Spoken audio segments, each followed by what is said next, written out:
My father fumbled with the key, expecting to reveal the worn tool belt that started his empire. Instead, the glass door swung open to reveal the black leather strap his wife used on me 10 years ago. He thought I had lost it. I lied. I never discard evidence. Ask yourself, if your father was forced to stare at the sins he ignored, would you look away, or would you stand there and watch him break?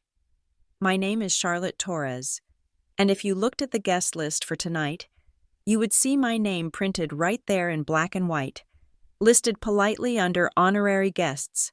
But if you looked at the crowd, at the sea of faces illuminated by the golden glow of string lights and the harsh, polished reflections of semi-truck chrome, you would not find anyone looking for me. That is the beauty of being the ghost in your own family history. You get to watch the performance from the front row without anyone realizing you are the one holding the match that is about to burn the theater down. Let me set the scene for you, because context is everything when you are about to dismantle a 35-year legacy. We are in Riverton, Ohio, a town that smells permanently of diesel fumes and damp river clay. Tonight, however, the air is thick with expensive cologne and the savory smoke of high-end catering. It is the 35th anniversary gala of Torres Haulage and Freight. My father, Mark Torres, has turned the company yard into a ballroom. There are 3 massive 18-wheelers parked in a perfect phalanx behind the stage, their cabs polished until they look less like machinery and more like idols of worship. There is a live jazz band playing something soft and inoffensive, drowning out the distant hum of the highway that actually pays for all this champagne. I stepped out of a black sedan at the edge of the valet circle. I wore a dress that cost more than the first car my father ever bought, a sleek, architectural piece of black silk that swallowed the light rather than reflecting it. It was minimalist, sharp, and entirely out of place in a crowd that prefers sequins and loud patterns. I handed the keys to the valet, a kid who looked barely 18, and tipped him a $50 bill. He looked at me, then at the car, then back at me, but he did not recognize me. Why would he? I have been gone for a decade, to the people of Riverton. Charlotte Torres is just a rumor, a cautionary tale about a girl who could not handle the pressure of a great family and ran away to disappear. I walked toward the entrance, my heels clicking a steady rhythm on the asphalt. I paused by the massive welcome banner. Beneath the bold letters announcing the anniversary, there was a smaller, sleeker logo, proudly sponsored by Root Nova Systems. I ran a finger over the vinyl. It is ironic, really. Root Nova is the logistics platform that currently powers 60% of my father's fleet efficiency. It organizes their routes, manages their fuel consumption, and essentially keeps their profit margins alive in a brutal economy.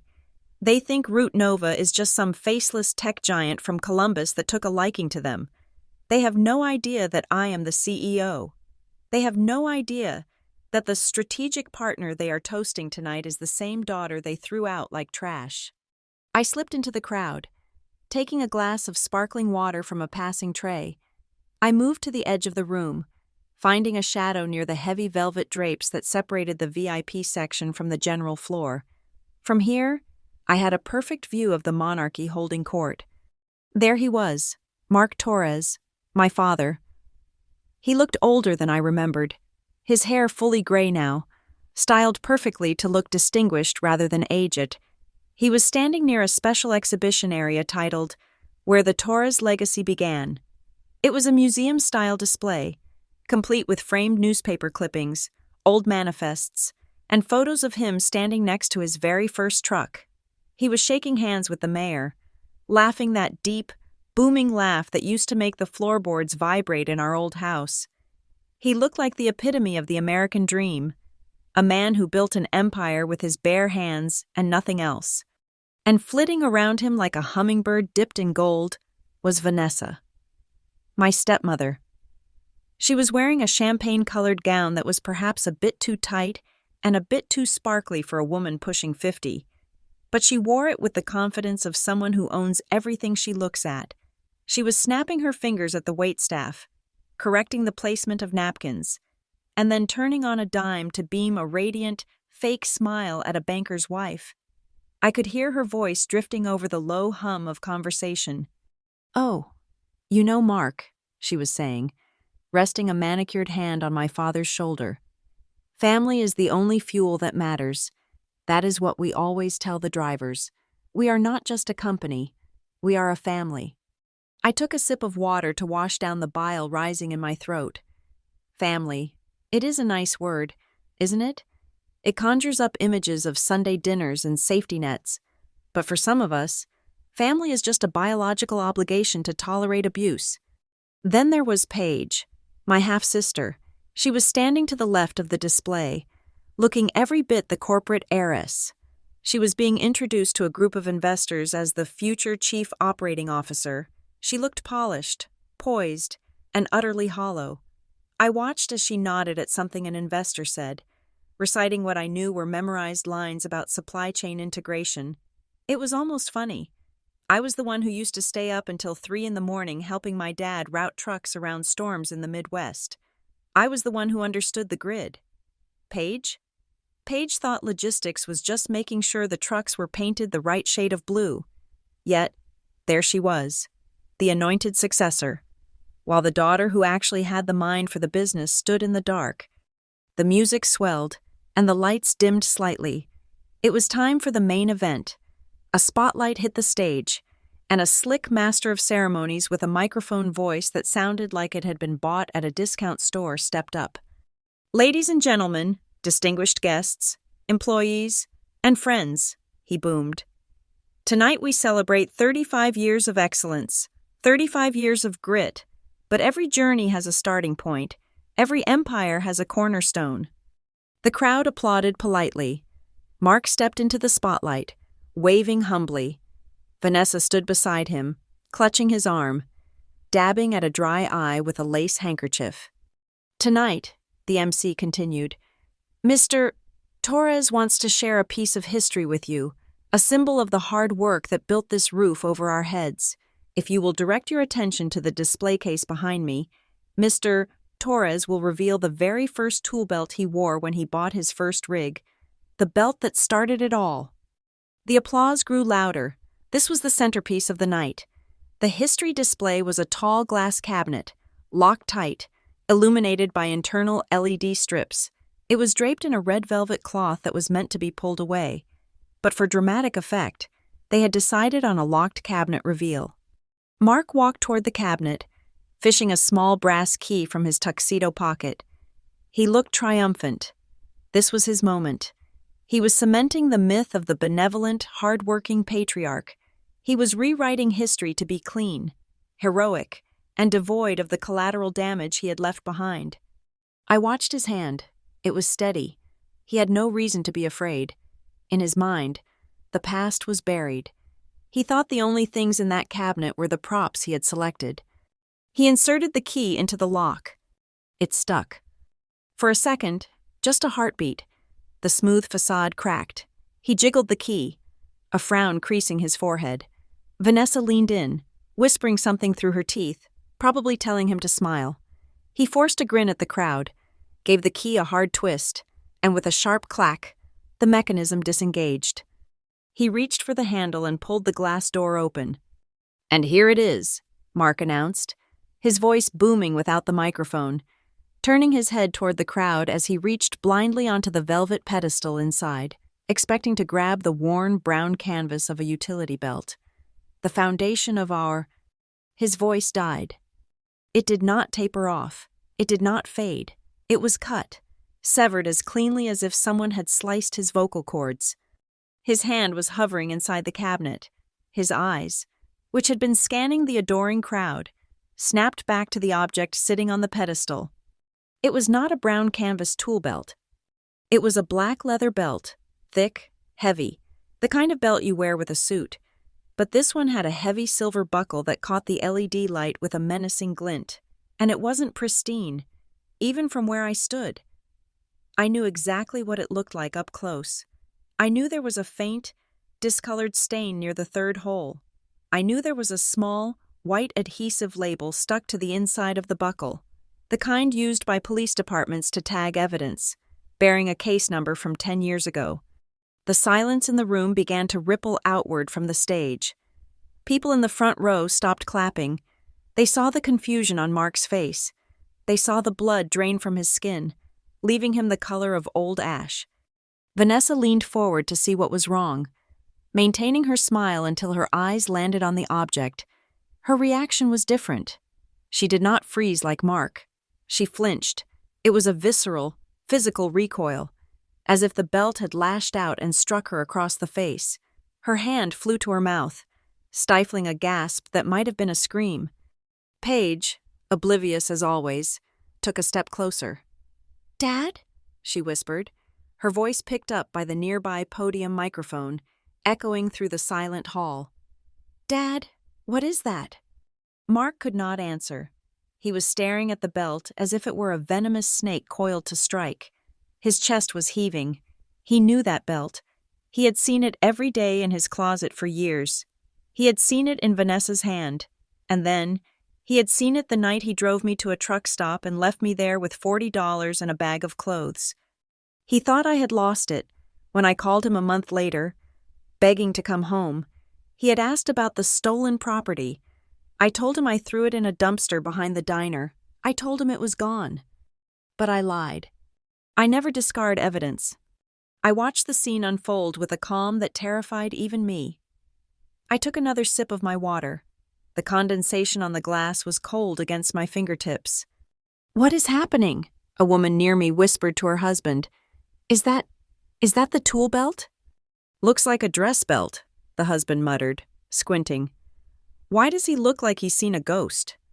Mark's hand was shaking now, visibly shaking. He looked trapped. He couldn't close the door. Everyone was looking. He couldn't pick it up. He was too terrified to touch it. He was paralyzed by an object that weighed less than a pound but carried the weight of a decade of lies. The MC, sensing the disaster, tried to salvage the moment. A symbol of discipline. Yes, the dress belt of a businessman," he stammered, trying to spin a narrative out of thin air. But nobody was buying it. The energy in the room had shifted. It had gone from celebratory to predatory. Humans have an instinct for weakness, and right now, the great Mark Torres was bleeding out on stage without a single cut on his body. I set my glass down on a passing tray. The sound of the crystal clinking was sharp and definitive. He was looking for an escape. His eyes darted around the room, wild and desperate, and then, inevitably, they found the shadows. They scanned the back of the room, searching for a reason, for a ghost. And I stepped out of the shadow of the drape, just a step, just enough for the light to catch the sharp angle of my jaw and the cold, unyielding stare of my eyes. Our eyes locked across the sea of 150 guests. I didn't smile. I didn't wave. I just stood there, a silent witness to his unraveling. I saw the recognition hit him like a physical blow. His knees actually buckled slightly. He grabbed the edge of the display case to steady himself, his knuckles turning white. Vanessa followed his gaze. She saw me too. Her eyes widened, and for the first time in her life, her mask slipped completely, revealing the terrified bully beneath the champagne silk. They thought they had buried me. They thought that by ignoring me, by writing me out of the company history, by giving my inheritance to Paige, they could erase the night Vanessa beat me until I couldn't stand straight. They thought that because I didn't press charges then, I was powerless. But logistics is about the long game. It is about tracking every variable, every asset, every liability. And trauma? Trauma is just data that hasn't been processed yet. I looked at my father, a man who was currently being crushed by the weight of a single strip of leather, and I felt nothing, no pity, no anger, just the cold satisfaction of a calculation resolving correctly. Let me ask you something. If one day, in front of everyone he wanted to impress, your father was forced to look at the exact instrument of your pain, the thing he swore he didn't see, the thing he let his wife use to drive you out of your own home, would you rush to save him? Would you create a distraction? Would you let him keep his dignity? Or would you stand there, in a dress that cost more than the bribe he gave you to leave, and watch him suffocate on the truth? Because tonight, I am not looking away. and neither is he. Before the black belt became a weapon, and long before it became the smoking gun that just shattered a 35-year legacy on a gala stage, it was just an accessory hanging in a closet that smelled of cedar and expensive secrets. But to understand why that strip of leather matters, you have to understand the world that forged Mark Torres. You have to understand Riverton, Ohio. Riverton is one of those places where the river is brown, the sky is usually gray, and the economy runs entirely on diesel fuel. We did not have taxis in Riverton. We had pickups and semi-trucks. If you grew up there, you learned to sleep through the sound of air brakes hissing at 3 a.m. You learned to tell the difference between a loaded trailer and an empty one just by the way the tires hummed against the asphalt. It was a town where men were defined by what they could haul, and my father, Mark Torres, was the king of the highway. In the local mythology, Mark Torres was the ultimate self-made man. People love to tell the story of how he started with one beat-up rig and a tool belt held together by duct tape. He was the local hero who employed half the town, the man who would drive through a blizzard to make a delivery because a promise was a promise. He was the saint of logistics. But the thing about saints is that they belong to the public, not to their families, to the town. He was a provider, to me. He was a silhouette in the doorway, always leaving, always apologetic, always choosing the road over the girl sitting at the kitchen table with her homework. I did not grow up in the sprawling estate with the manicured hedges where the gala is happening tonight. I grew up in a duplex on the south side of town, right near the edge of the original trucking yard. The house shook every time a convoy rolled out. My mother, Lena, was a woman who seemed to shrink a little more every year, as if she were feeding her own vitality to my father's ambition. She worked the night shift at a supermarket, stocking shelves under fluorescent lights that washed the color out of her skin, just so she could be home during the day in case Mark stopped by. He rarely did. By the time I was 10, he had already moved into a condo across town. By the time I was 12, he had bought the big house on the hill and moved Vanessa in. But my mother never stopped making excuses for him. She would sit at our small, chipped laminate table, counting out her tips, and tell me that my father was doing this for us. She said he was building a future. She said that great men had to make sacrifices.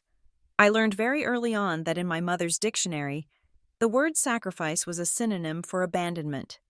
Vanessa and their new daughter, Paige, were the reality. I was the rough draft. Mark would swing by our duplex maybe once every 2 weeks, usually on a Tuesday afternoon when the fleet was quiet. He would bring a plastic bag with a toy I was too old for, or a greasy paper bag of burgers. He would sit on the edge of the couch, checking his watch, vibrating with the energy of someone who had somewhere better to be, and I, pathetic as it sounds, lived for those 20 minutes. I learned to smile when he walked in. I learned to not ask why he missed my birthday. I learned to be grateful that the great Mark Torres remembered I existed at all.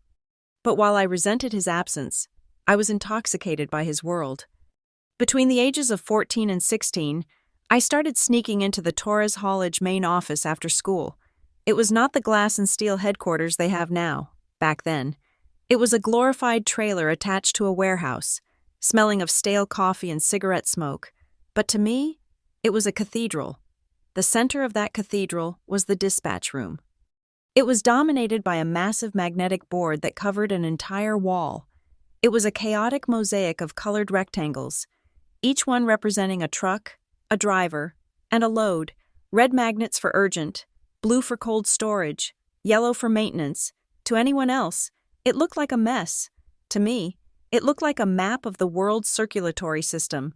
I would stand in the corner, clutching my backpack, and just watch. I listened to the dispatchers shouting codes into their radios. I listened to the drivers calling in with delays. A blown tire on Interstate 70, a traffic jam outside of Cincinnati, a blizzard closing down the pass in Pennsylvania. Most of the dispatchers ignored me, treating me like part of the furniture, but there was one old-timer named Evan.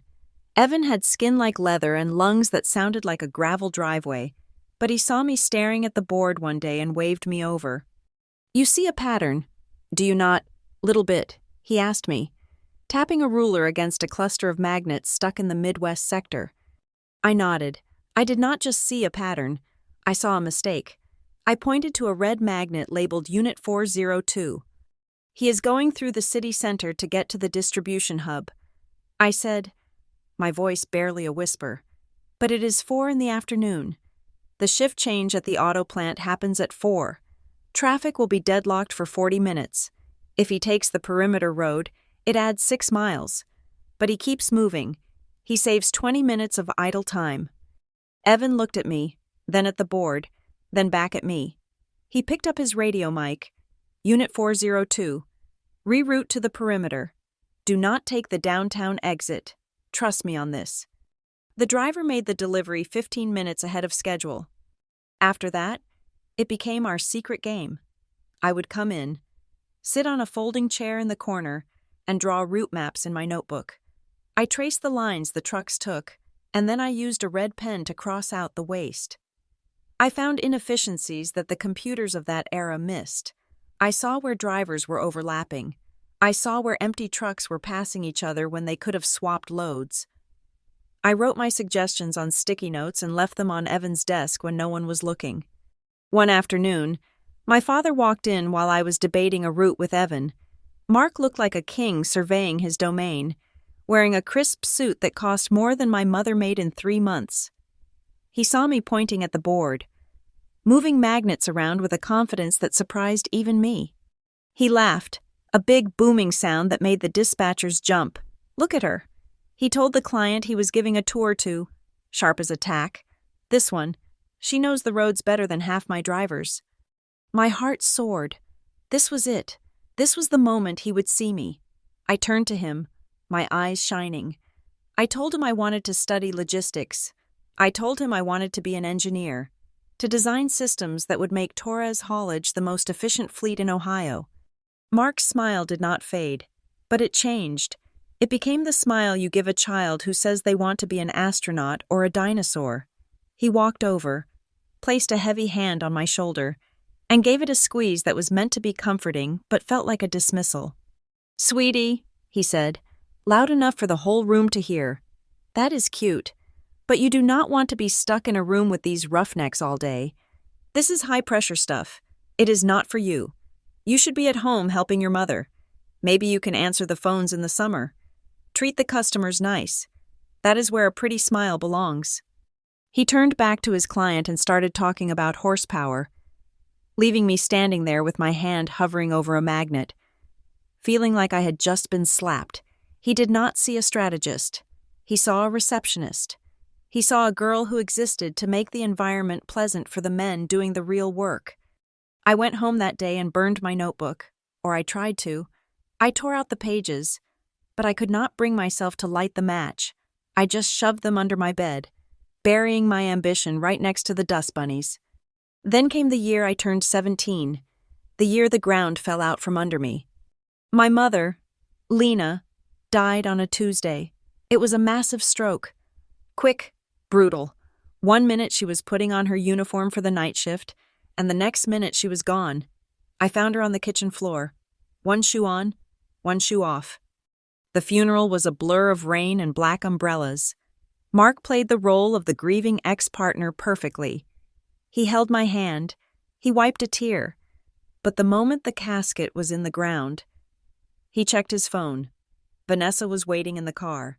She did not come to the graveside. She said it would be uncomfortable for the family dynamic. After the funeral, Mark sat me down in our empty duplex. The landlord was already asking when we would be out. Mark looked at me, really looked at me, perhaps realizing for the first time that I was a human being he was legally responsible for, not just a line item on a child support check. "I am going to do the right thing. Charlotte," he said, his voice grave, "you are coming to live with us, with me, and Vanessa, and Paige. It is time we were a proper family." He said it like he was doing me a favor, like he was rescuing me from a shipwreck he had helped cause.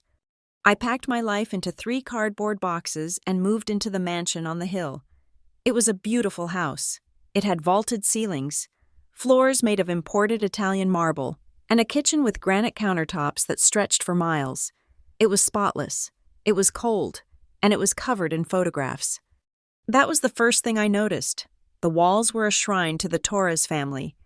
There were professional portraits of Mark and Vanessa laughing on a beach in Maui. There were studio shots of Paige at every age. Paige as a toddler, Paige in ballet class, Paige winning a spelling bee. There were photos of the three of them at company picnics, at Christmas parties, at galas, just like the one happening tonight. I walked the entire length of the hallway, searching. I looked at the mantelpiece. I looked at the side tables. I was not in a single frame, not one. It was as if I had never existed. I was a ghost who had suddenly materialized in their guest room. Vanessa welcomed me with a smile that did not reach her eyes. She told me she had prepared the room at the end of the hall for me. It was clean, beige, and completely devoid of personality. She gave me a list of rules. No eating in the living room, shoes off at the door, lights out by 10 because Mark needs his rest. She treated me like a new employee on probation, not a grieving daughter. But the moment that stuck with me, the moment that froze my blood long before she ever raised a hand to me, happened about 2 weeks after I moved in. I was putting away some laundry. I had been assigned the chore of folding Mark's shirts, because Vanessa said I needed to earn my keep. I walked into the master bedroom. It was massive, with a walk-in closet that was bigger than my bedroom back at the duplex. I went into the closet to hang up his dress shirts. It smelled of him, cedar, starch, and faint cologne. The rows of suits were color-coded. The shoes were lined up on angled shelves, and there, hanging on a special hook all by itself, was the belt. It was not the brown tool belt he loved to brag about. It was a black leather dress belt, thick, expensive.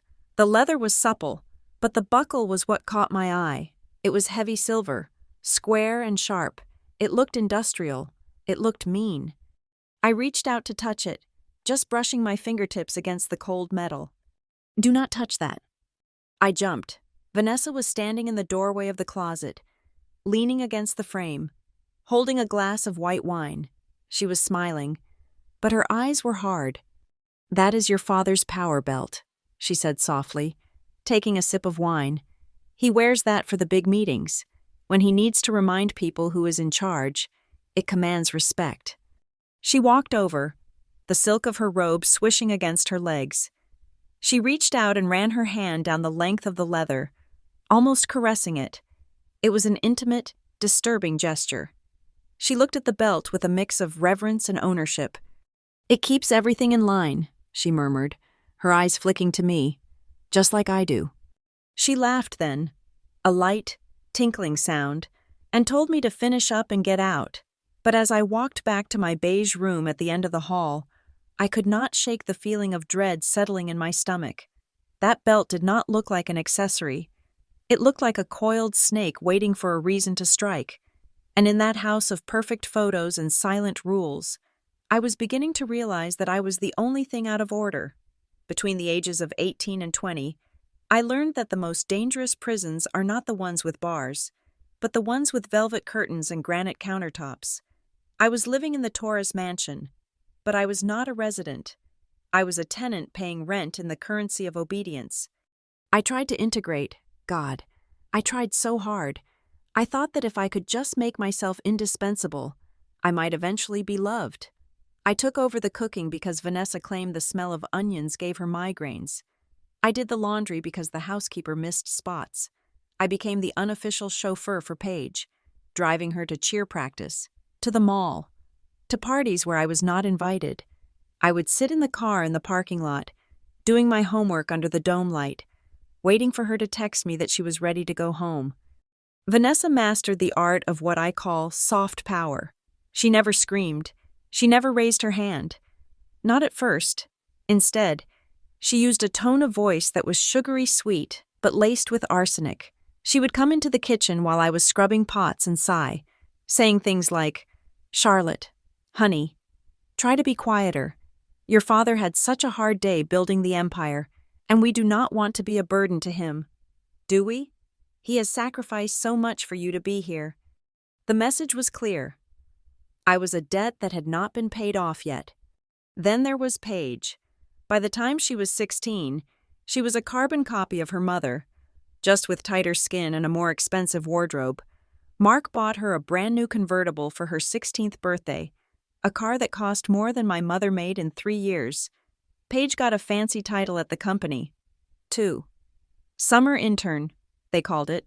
In reality, she showed up at 10 in the morning, drank an iced latte, flirted with the young mechanics, and left by noon.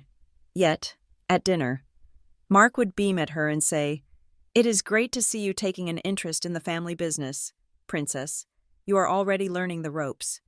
I, on the other hand, had to beg to be let into the building. I spent my weekends volunteering at the office, doing the grunt work nobody else wanted. I filed manifests. I cleaned the break room. But mostly, I positioned myself near the dispatch board. I needed to be close to the pulse of the logistics. I needed to see the grid. When I was 19, I applied for an online scholarship program for supply chain management. I did not tell anyone until I got the acceptance letter. It was a full ride, based on merit. I also negotiated a part-time position as an assistant dispatcher at Torres Haulage. It was the lowest rung on the ladder, the graveyard shift covering for guys who wanted the night off. But it was mine. I remember the night I told them at dinner. Mark actually looked impressed. He put down his fork and nodded. "Supply chain management," he mused. "That is serious stuff. Charlotte, maybe you do have a head for this after all." For 3 seconds, I felt warm. Then Vanessa cleared her throat. She reached over and touched Mark's hand, her face a mask of concern. "Mark, darling, that is wonderful, really. But do you think we should be encouraging her to take on so much? The company is going through that merger with the frantic suppliers right now. Cash flow is tight. If she gets distracted by school and messes up a dispatch, it could cost us thousands. We do not have the liquidity to take risks right now." Mark's face changed instantly. The pride evaporated, replaced by the perpetual anxiety Vanessa planted in him. "She is right," he said, turning back to his steak. "Do not take on more than you can handle, Charlotte. And do not think this job is a handout. If you cost me money, you are out." I kept my head down. I took the job, and I was perfect at it. I logged every mile. I saved the company 12% on fuel costs during my shifts by optimizing routes that the older dispatchers were too lazy to update. I kept a ledger of every single thing I did, every penny I saved, every problem I solved. But excellence is a threat to people who rely on nepotism. Vanessa began the Whisper campaign when I turned 20. It started small. She would make offhand comments when Mark was within earshot. "I cannot seem to find that $50 I left on the counter," she would say, frowning. "I am sure I just misplaced it, but Charlotte was the only one home this afternoon." Or she would ask me, loudly, "Charlotte, is that a new blouse? It looks expensive. I hope you are managing your finances well." I was wearing a thrift store shirt that cost $4, but the seed was planted. Mark started looking at me with suspicion. He started locking his office door at home. Then came the incident at the office. A cash box in the main safe, used for petty cash payouts to drivers for tolls and emergency repairs, came up short. $500 was missing. Vanessa, who had no official role in finance but somehow had access to everything, brought it up at dinner. She pulled out a tablet and slammed it on the table. "We checked the security footage. Mark," she said, her voice trembling with staged outrage. "The camera angle is bad, but look at this." She played a grainy, black and white clip. It showed a figure in a dark hoodie walking past the office door late at night. The face was completely obscured. It could have been anyone. It could have been a janitor. It could have been a driver. But Vanessa pointed a manicured finger at the screen. "That is Charlotte's hoodie. I saw her wearing it last week."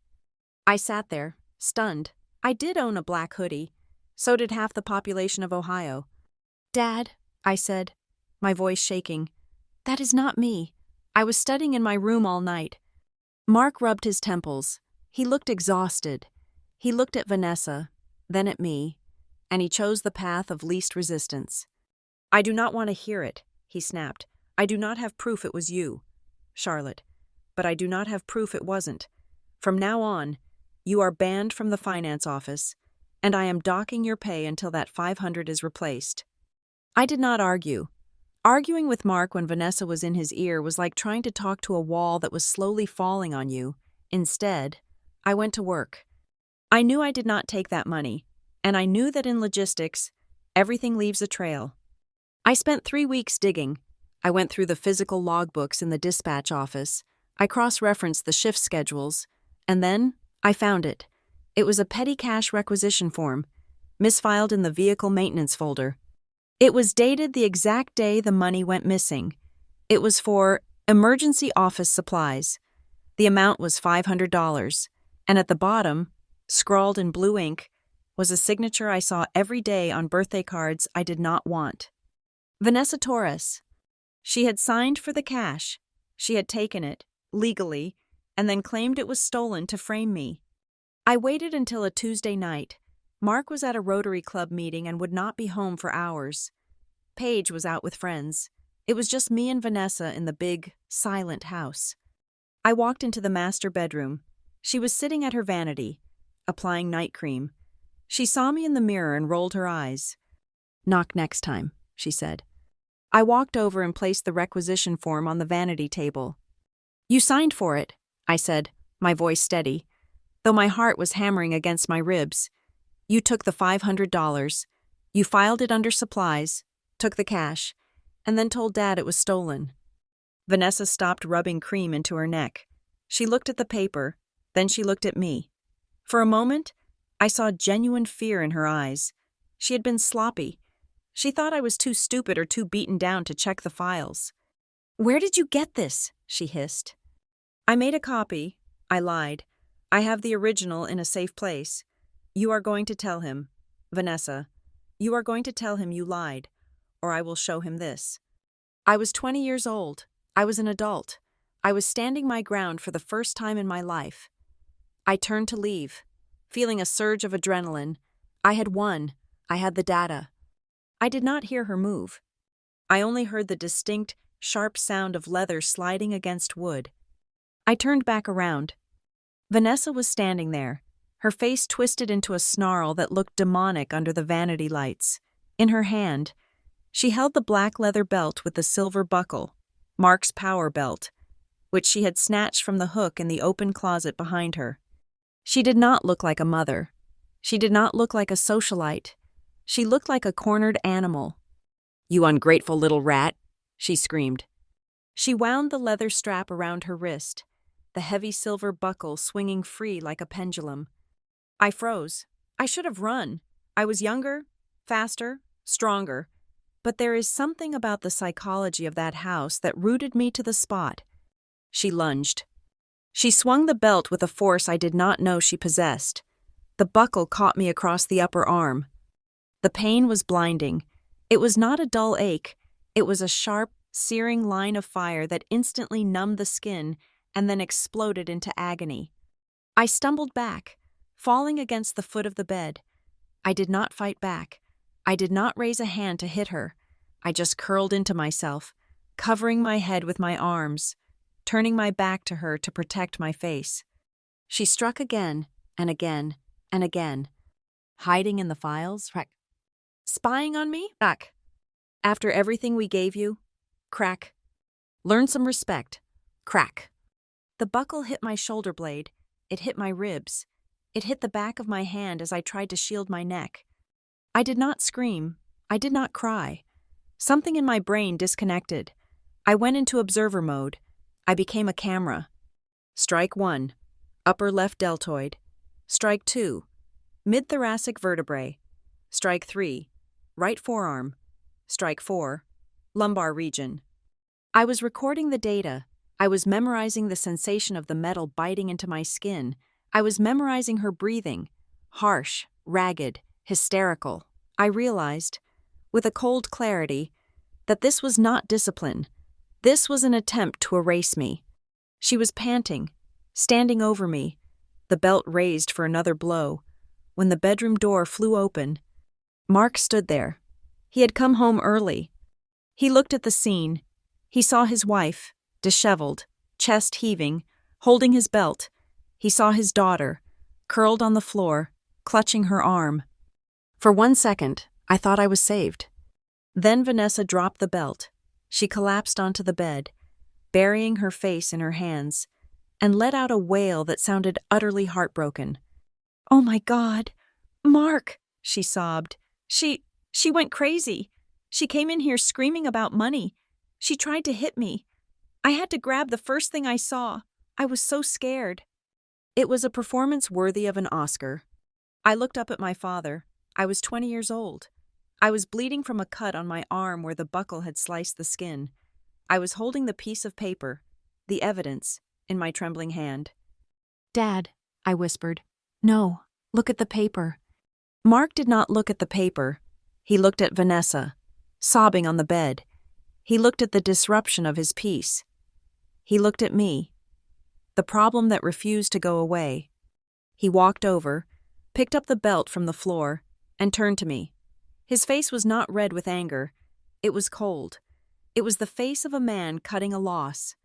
"Get out," he said. "Dad, please," I begged. She signed it. "Get out," he roared. "You come into my house. You steal from my company. And now you attack my wife?" He balled up the belt in his hand and threw it at me. The heavy buckle hit me in the chest. A final dull thud to go with the sharp stings on my back. "If you want to live like trash, then take this trash and go," he spat. "Do not come back until you learn how to be a human being." I stood up. My legs were shaking so hard I thought they would snap. I picked up the belt. Not because he told me to, but because my brain, my logistical brain, knew that the belt was no longer just an object. It was evidence. I grabbed the belt, I grabbed the crumpled requisition form from the floor, and I walked out of the master bedroom, past my father, who could not look me in the eye, and down the long hallway lined with photos of a family that never included me. I did not pack a bag. I just walked out the front door into the night, the taste of blood in my mouth, and a plan forming in the darkness of my mind. The ride to Dayton was the longest hour of my life, measured not in miles, but in the throbbing rhythm of the welts rising on my back. My father, Mark Torres, drove his luxury SUV with both hands gripping the wheel at 10 and 2, staring straight ahead at the highway lines being swallowed by the headlights. He did not look at me. He did not ask if I was okay. He turned up the radio, letting a classic rock station fill the suffocating silence between us. On the floor mat at my feet, inside a crinkled white plastic grocery bag I had grabbed in my flight, lay the black leather belt. It sat there like a coiled viper, sliding slightly with every turn, the silver buckle clinking softly against the plastic. That sound was louder to me than the guitar solo blasting from the speakers. It was the sound of the bridge burning behind me. Mark pulled off the highway at an exit just outside of Dayton, steering us toward a massive travel center that glowed like a radioactive city in the dark. It was one of those sprawling complexes designed for 18-wheelers, a place of asphalt, diesel pumps, and tired eyes. He did not pull up to the front entrance where the cars went. He drove around the back, near the long-haul parking lot, where the idling engines of 100 semi-trucks created a low, vibrating hum that you could feel in your teeth. He put the car in park but kept the engine running. That was the tell. He was not planning on getting out. He was not planning on saying a long goodbye. This was a drop-off. He reached into his pocket and pulled out his wallet. He did not look at me as he counted out the bills. 2 20s, $40. He shoved them into my hand, along with an old duffel bag I had managed to pack with random clothes in 30 seconds of panic. "You want to be independent, Charlotte?" he said, his voice flat, staring at the fuel pumps in the distance. "You want to act like you know everything? Then go prove it. You figure it out." I looked at the $40 in my hand. It was an insult. It was less than what he spent on a bottle of wine for dinner. I reached down and picked up the plastic bag with the belt. The movement made the skin on my back scream, the fresh bruises rubbing against the fabric of my shirt. I flinched, but I did not make a sound. I opened the door, letting the smell of exhaust and stale coffee flood the leather-scented cabin. I stepped out onto the oil-stained pavement. The air was cold, biting through my thin jacket. I leaned back into the open window, looking at the man who had supposedly raised me. "Dad," I said. My voice was calm. It scared me how calm I was. "Do you want to know what she did with this belt? Do you want to hear the truth?" Mark's jaw tightened. He finally looked at me, but his eyes were glazed over, a wall of denial slamming down. He shook his head, a quick, jerky motion. "I do not want the drama." "Charlotte," he mumbled, his hand already moving to the gear shift. "I am done with the drama. Just fix yourself." He rolled up the window. I watched the tinted glass rise, erasing his face, erasing my father. He put the SUV in drive and peeled away, his taillights merging with the stream of traffic leaving the lot, disappearing into the night without a brake light flash of hesitation. I stood there for a long time. I was 20 years old. I had $40, a bag of clothes, and a plastic sack containing a weapon used against me. I was standing in the middle of a truck stop in Ohio, surrounded by the giants of the road, Peterbilts, Kenworths, Freightliners. Their engines rumbled like sleeping beasts. I walked over to a metal bench bolted to the concrete near the trucker's entrance. It was cold and hard. I sat down, hugging the plastic bag to my chest. I watched the drivers coming and going, men in flannel shirts and steel-toed boots, carrying oversized sodas, their faces etched with the fatigue of the road. They ignored me. To them, I was just another piece of debris that had washed up on the shoulder of the interstate. My stomach growled, a sharp reminder that I had not eaten since lunch. I looked at the $40. I needed a plan. Tears pricked at the corners of my eyes, hot and stinging, but I refused to let them fall. If I cried now, I would break, and if I broke here, in this parking lot, I would never get up. I stood up and walked into the travel center. The fluorescent lights buzzed overhead, harsh and unforgiving. I went to the convenience store section. I walked past the rows of candy and chips, my logistic brain taking over. High calories per dollar, shelf stability. I bought a large bottle of water, a bag of beef jerky, and a pack of crackers. Then, I walked to the aisle with office supplies. Truckers needed logbooks and pens, so they always had a small section. I picked up a cheap, clear plastic document folder and a black permanent marker. The cashier, a woman with tired eyes and a name tag that said, Brenda, rang me up without a word. The total came to $7.85. I had $32.15 left to my name. I took my supplies into the women's restroom.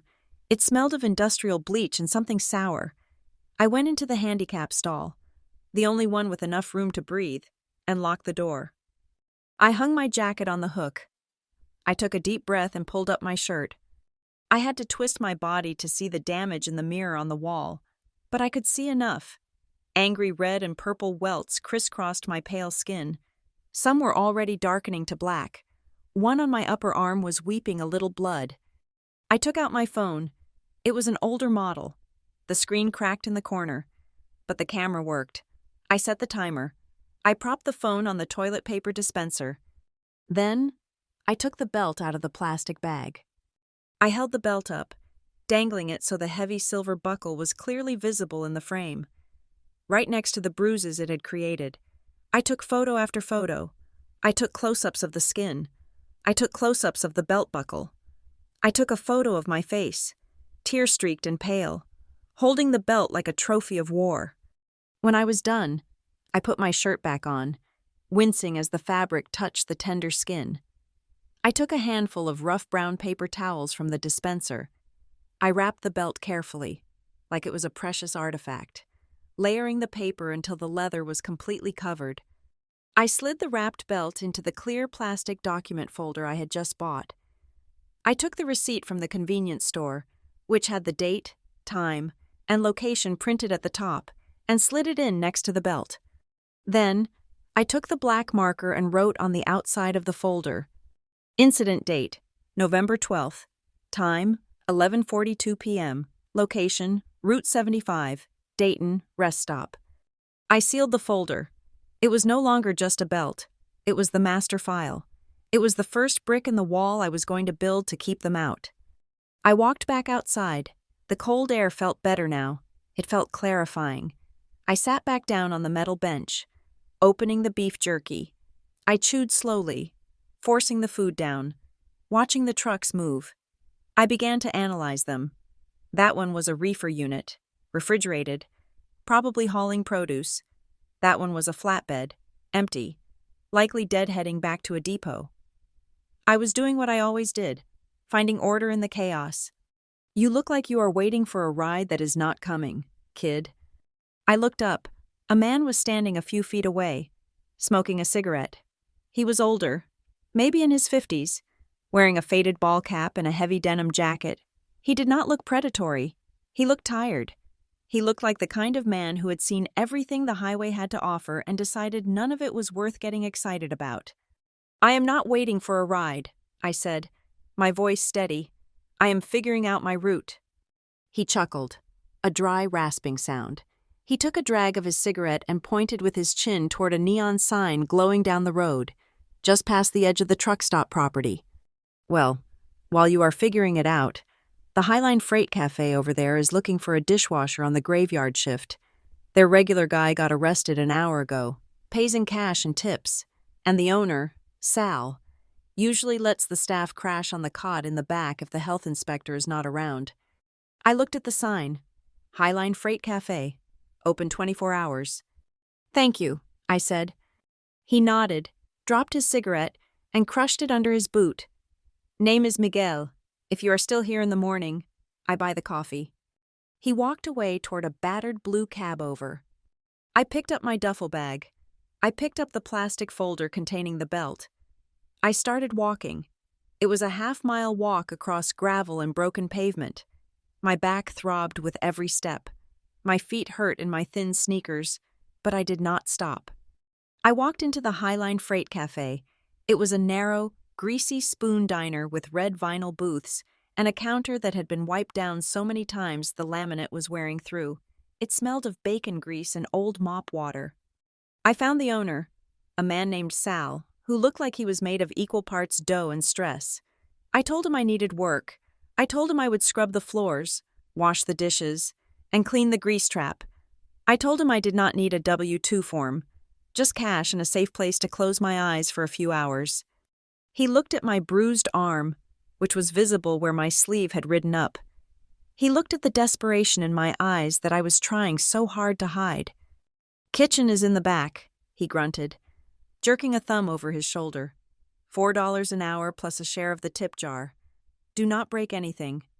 I worked for 6 hours straight. I scrubbed plates until my hands were raw. I hauled bags of trash that were heavier than I was. I mopped the floor until the checkered tiles shone under the hum of the neon lights. At 4 a.m, the rush died down. Sal threw me a key to the dry storage room. It was a closet, really, stacked high with cans of tomato sauce and sacks of flour. There was a folding military cot in the corner with a thin gray blanket. It was the most beautiful bed I had ever seen. I curled up on the cot, my body screaming for rest. But before I closed my eyes, I reached into my bag. I pulled out the plastic folder. I slid it under the flat, lumpy pillow. I could feel the hard outline of the buckle through the fabric case. I rested my head on it. Most people sleep with a teddy bear or a prayer. I slept with a weapon. I slept with the tangible proof that I had survived. I lay there in the darkness, listening to the muffled sounds of the highway outside, and I made a promise to the ceiling of that storage closet. I was never going to wait for Mark Torres to come back. I was never going to wait for anyone to save me. I closed my eyes, and for the first time in my life, the silence did not feel like loneliness. It felt like the beginning of a strategy. If you have ever been left behind under the harsh yellow lights of a truck stop, with nothing but pocket change and a bag of trauma, I want you to remember the name of that place. Do not try to forget it. Do not try to bury the memory. Write it down. Mark the coordinates. Because that patch of oil-stained concrete is not your grave. It is your starting line. And trust me, the view from the driver's seat is going to be a lot better when you are the one holding the wheel. My life split into two distinct time zones, neither of which allowed for much sleep, from 10 at night until 6 in the morning. I was the invisible girl at the Highline Freight Cafe, scrubbing grease off plates that smelled of bacon and desperation, but from 8 in the morning until 4 in the afternoon. I was the data entry clerk at Arrow Point Transport, a small, struggling trucking firm operating out of a converted garage 3 miles down the road. I was living on caffeine, adrenaline, and a stubborn refusal to die. Arrow Point was nothing like my father's empire. Torres Haulage had a glass headquarters and a fleet of 300 trucks. Arrow Point had 25 trucks, a leaky roof, and a manager named Lyle who thought computers were a passing fad. Lyle was a good man, buried under a mountain of paperwork he did not understand. He managed the fleet using a whiteboard, 3 dry erase markers, and his gut instinct. The problem with gut instinct is that it does not account for road construction schedules or fluctuating fuel prices. I started small. I was hired to answer phones and type waybills into a legacy system that looked like it was built in the 90s. But I could not turn off my brain. I would look at the whiteboard, at the messy red lines Lyle drew to connect origins to destinations, and I would physically twitch. I saw the waste. It was like seeing money leaking out of a pipe in the wall. One Tuesday, I pointed out a recurring issue. "Lyle," I said, standing in the doorway of his office, holding a stack of invoices, "you have 3 drivers going through the junction at Interstate 70 and Route 4 between 8 and 9 in the morning." Lyle did not look up from his sandwich. "So, that is the route. Charlotte, that is how we get to the distribution center." "It is a bottleneck," I explained, keeping my voice neutral. "The school bus schedule changed last month. There are 4 stops on that stretch now. Your trucks are idling for an average of 18 minutes just waiting for traffic to clear. If you route them via the access road behind the quarry, it adds 2 miles, but they keep moving. You save 15 minutes of engine time and about 2 gallons of fuel per truck." Lyle looked at me over his reading glasses. He looked at me like I was a toaster trying to teach him calculus. "Charlotte," he sighed, "you answer the phones. You type the numbers. Leave the routing to the people who actually drive the trucks, okay? We have done it this way for 10 years. I went back to my desk. I did not argue. I just started keeping a secondary log in my notebook. I tracked the idle times. I tracked the fuel receipts. I built a case file, just like I had built a case file against my father. Only this time the crime was inefficiency. The turning point came in February. A massive blizzard hammered the Midwest. It was a whiteout event, the kind of storm that turns highways into parking lots and makes insurance adjusters cry. By 2 in the afternoon, the office was in chaos. Lyle was shouting into 2 phones at once. Drivers were calling in, panicked, stuck in drifts or running low on hours. The whiteboard was useless. The plan had disintegrated the moment the first snowflake hit the asphalt. Lyle slammed the phone down. "We have got a unit stuck near the Gorge Bridge," he yelled to the room at large.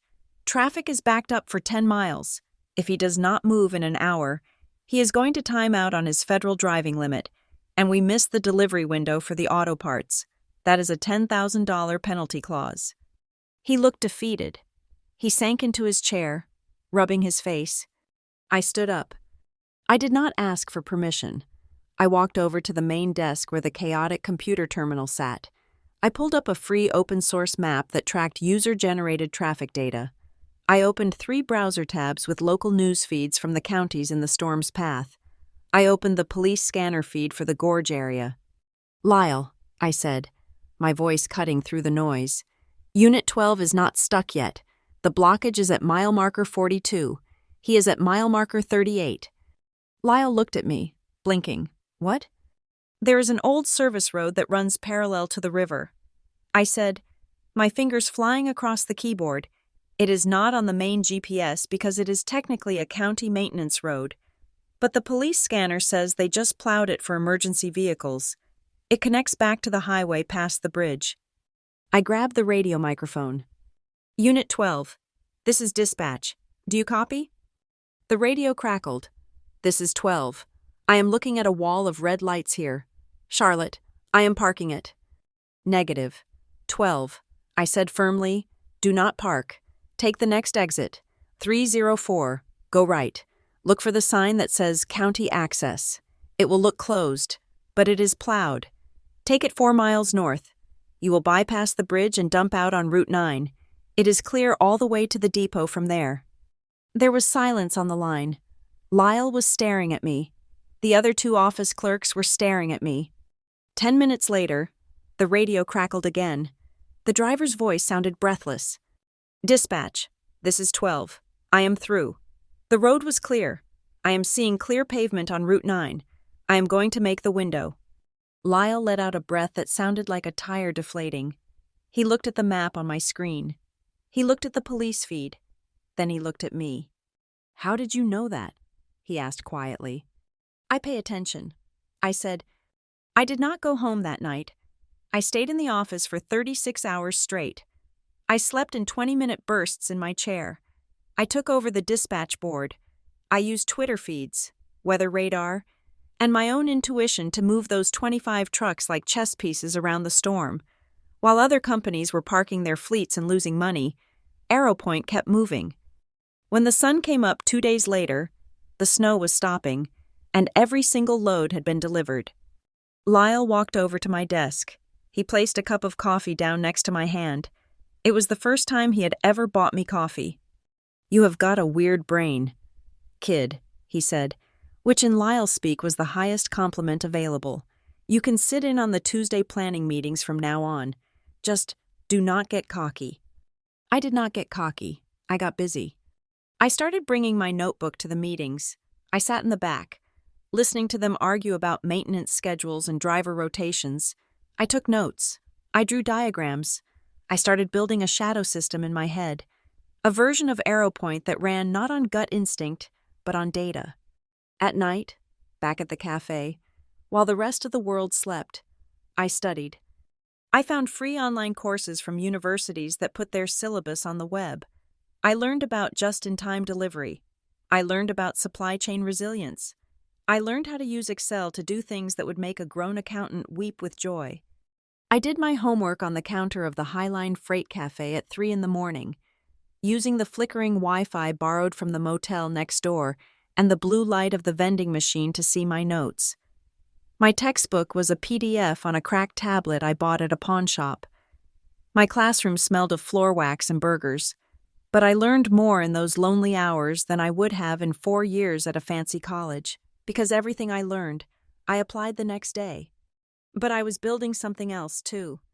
I called it the archive. I went to the public library and scanned every document I had taken from my father's house. The photo of my bruised back, the emergency room discharge papers I had managed to get a copy of, stating blunt force trauma consistent with striking, the receipt from the truck stop. I saved them to a cloud drive with a password so complex it looked like a nuclear launch code. I saved copies to a USB drive that I wore around my neck, tucked under my shirt. This was not wallowing. This was accounting. My father and Vanessa thought they had erased the debt they owed me. They thought that by kicking me out, they had closed the account. But I was keeping the ledger. I did not look at the photos to feel sad. I looked at them to remind myself that I was a survivor of a hostile takeover, and I was currently in the rebuilding phase. 6 months after the blizzard, the head dispatcher at AeroPoint, a guy named Rick, who spent more time smoking than working, quit to take a job at a bigger firm. Lyle was in a panic. He was pacing the office, pulling at his thinning hair. "I cannot replace him this fast," he muttered. "It takes months to learn the ropes." "I can do it," I said. I was entering data at my desk. I did not even look up. Lyle stopped pacing. "You are 21. Charlotte. These drivers are 50-year-old men who have been hauling steel since before you were born. They are not going to listen to a girl who looks like she should be in a sorority. They will listen if I get them home for dinner on Fridays," I said, finally turning to face him. "Rick kept them out all weekend because he could not figure out the backhauls. I can cut their deadhead miles by 20% in the first month. That means bigger bonuses for them and more profit for you." Lyle hesitated. He looked at the empty chair where Rick used to sit. He looked at the chaos on the whiteboard. "Fine," he grunted. "It is temporary. until I find someone with experience, and I can only bump your pay up $2 an hour." I took it. I did not just fill the role, I reinvented it. I moved the whiteboard into the trash and built a spreadsheet system. I forced the drivers to use a messaging app so I could track them in real time. Initially, they hated it. They called me the school teacher. They grumbled about being micromanaged. But then, the results started coming in. Driver Steve, who usually got stuck in Chicago traffic every Friday and missed his daughter's soccer games, rolled into his driveway at 4 in the afternoon because I routed him around a construction zone nobody else knew about. Driver Mike, who was always complaining about low fuel bonuses, saw his paycheck jump because I stopped sending him on hilly routes with a heavy load. By the third month, the grumbling stopped. They started bringing me donuts. They started calling me boss without the sarcastic tone. Lyle stopped looking for a replacement. I was working 16-hour days between the two jobs. But for the first time, I felt something shifting. I was not just reacting to the world anymore.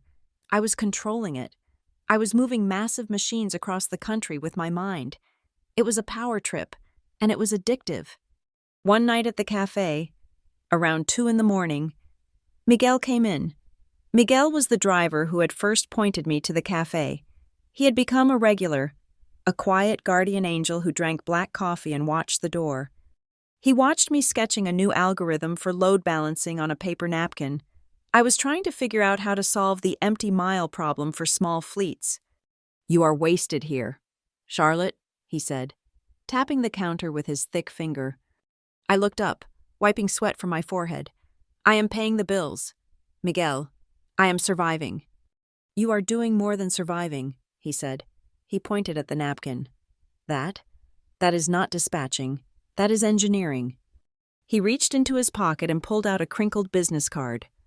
"My cousin," he said, "he works maintenance at a building in Columbus. It is one of those, what do you call them? Incubators. Full of tech kids in hoodies trying to invent the next Facebook. But there is a guy there, a director.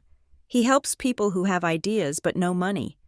He slid the card across the scratched laminate. "You should talk to him.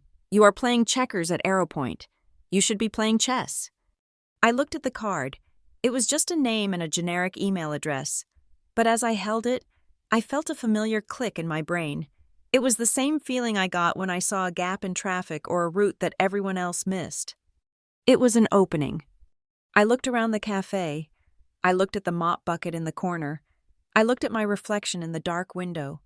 Tired, pale, but with eyes that were burning with a cold, hard intelligence.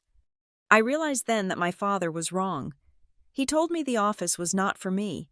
He told me I belonged at home, serving others. He thought my value was decorative. But I had taken the chaos of a blizzard and ordered it. I had taken a failing dispatch board and turned it into a symphony of efficiency. I had a brain that could see the invisible lines connecting the world. I tucked the card into my pocket, right next to the USB drive that held my past. "I am not just a dishwasher," I whispered to myself. "I am the architect." And it was time to start building something that Mark Torres could not ignore. Columbus was not the promised land. It was just a bigger board with more pieces.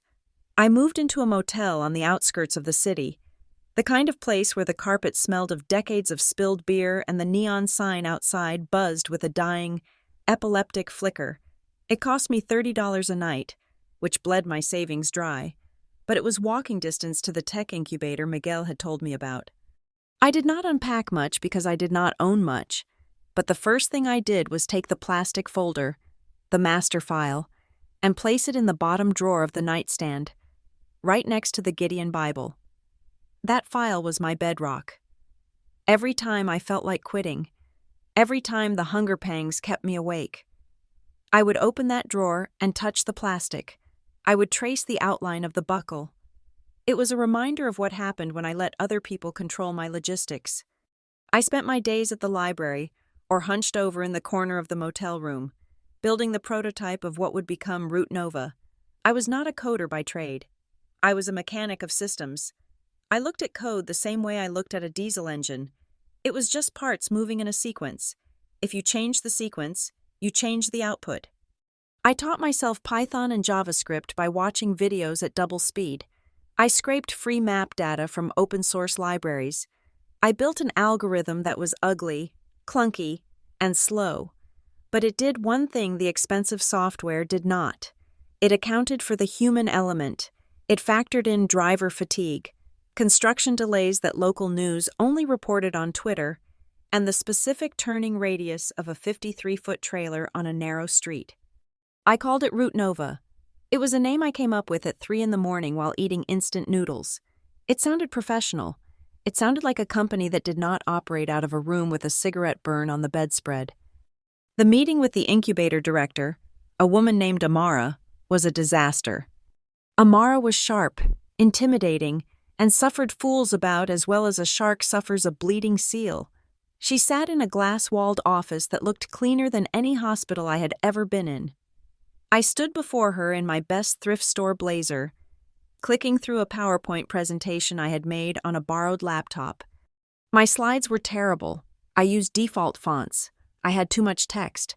I saw Amara check her watch twice in the first 3 minutes. She stopped me on slide 4. "Okay, stop," she said, holding up a hand. "Charlotte, right?" "Yes, ma'am," I said. "This is boring," she said flatly. "Everyone has a routing app. Google has a routing app. Why does the world need yours? You are pitching me features. I do not care about features. I care about pain. Whose pain are you fixing?" I froze. I looked at the sleek screen. Then I closed the laptop. I reached into my bag and pulled out a crumpled stack of paper. It was the printout of the fuel logs from Arrow Point Transport, the data from the year I had run their dispatch manually. "I am not fixing pain," I said, sliding the papers across her glass desk. "I am fixing waste. See column C? That is the fuel spend for a fleet of 25 trucks in January. See column F? That is the spend in December, after I took over the routing." Amara picked up the paper. She scanned the rows. Her eyes narrowed. "You dropped fuel costs by 18%?" she asked, her voice losing its bored edge. 18.4%, I corrected. "And I reduced driver turnover by 30% because they were actually getting home for dinner. The big software assumes a truck is a dot on a map. I assume a truck is a 10-ton liability driven by a guy who needs a bathroom break and hates left turns. My code digitizes that instinct." Amara looked at me for a long time. She looked at my cheap blazer. She looked at the dark circles under my eyes. "You built this?" she asked. "I am building it," I said. "It is ugly right now, but the math works." She handed the paper back. "We have a desk in the basement," she said. "The Wi-Fi is free. The coffee is terrible. If you can turn that spreadsheet into a working beta in 3 months, I will put you in front of investors. If not, you are out." I moved into the basement of the incubator the next day, but a free desk does not buy food. For the next year, I lived a life that would have killed a weaker person. I needed money to pay for the motel and the server costs, so I took every odd job I could find on the gig apps. I spent my mornings cleaning out warehouses, sweeping dust that coated my lungs. I spent my afternoons doing data entry for a medical billing company, typing until my carpal tunnel flared like fire. Then, at 6 in the evening, I would go to the incubator.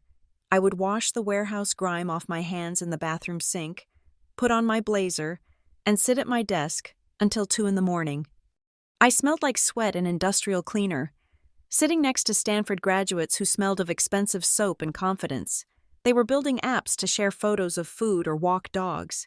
I was building a system to move freight across the Rust Belt. They ignored me. I preferred it that way. But trouble has a way of finding you when you start to rise. 6 months in, I received a letter. It was on heavy, bonded paper. It was from a law firm representing the new ownership group of Arrow Point Transport. Apparently, Lyle had sold the company. The new owners, a private equity firm from Chicago, had gone through the logs. They saw the efficiency jump. They saw the systems I had implemented, and then they heard through the grapevine that I was building a software product based on that success. The letter was a cease and desist. It claimed that Root Nova was intellectual property developed during employment and therefore belonged to ArrowPoint. They demanded I turn over the source code and all associated data immediately. They offered a goodwill settlement of $5,000 to sign over the rights and walk away. I sat in the basement of the incubator, holding the letter. My hands were shaking, not from fear, but from a rage so cold it burned. $5,000. They wanted to buy my life's work for the price of a used Honda.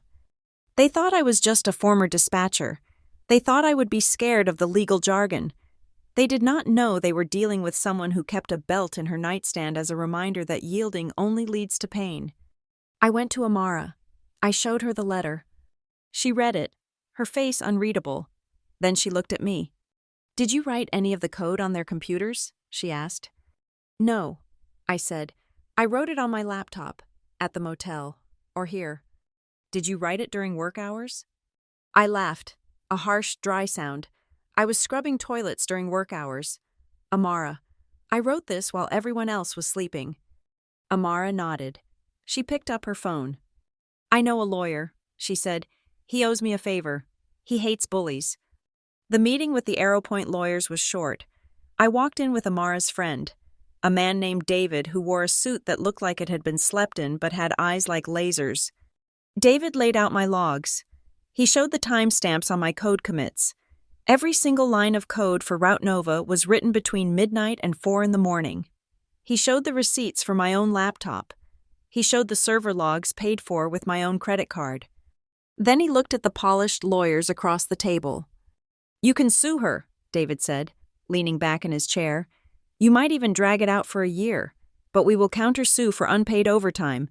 If you claim she was working on this product during her employment, then you admit she was working 20 hours a day. By my calculation, you owe her about $40,000 in back pay for those hours.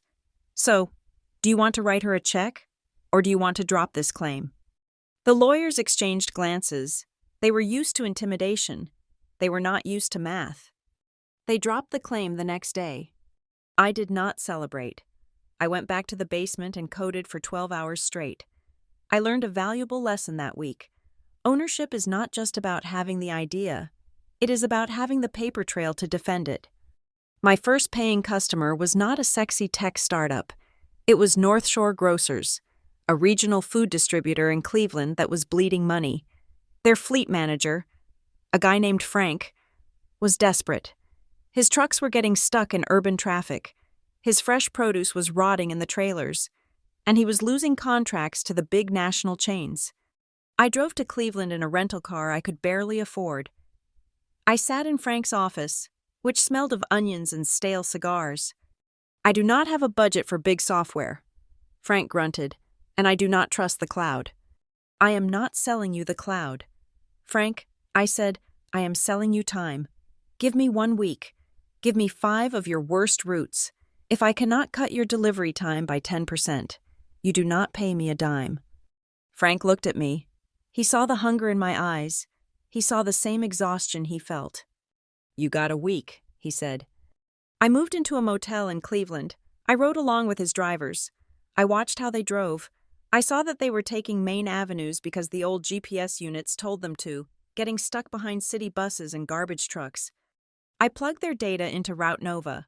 I reconfigured the algorithm to prioritize right-turn loops to avoid waiting at intersections. I adjusted the delivery windows to dodge school zones during drop-off hours. After 1 week, the data came back. I had not cut the time by 10%. I had cut it by 25%.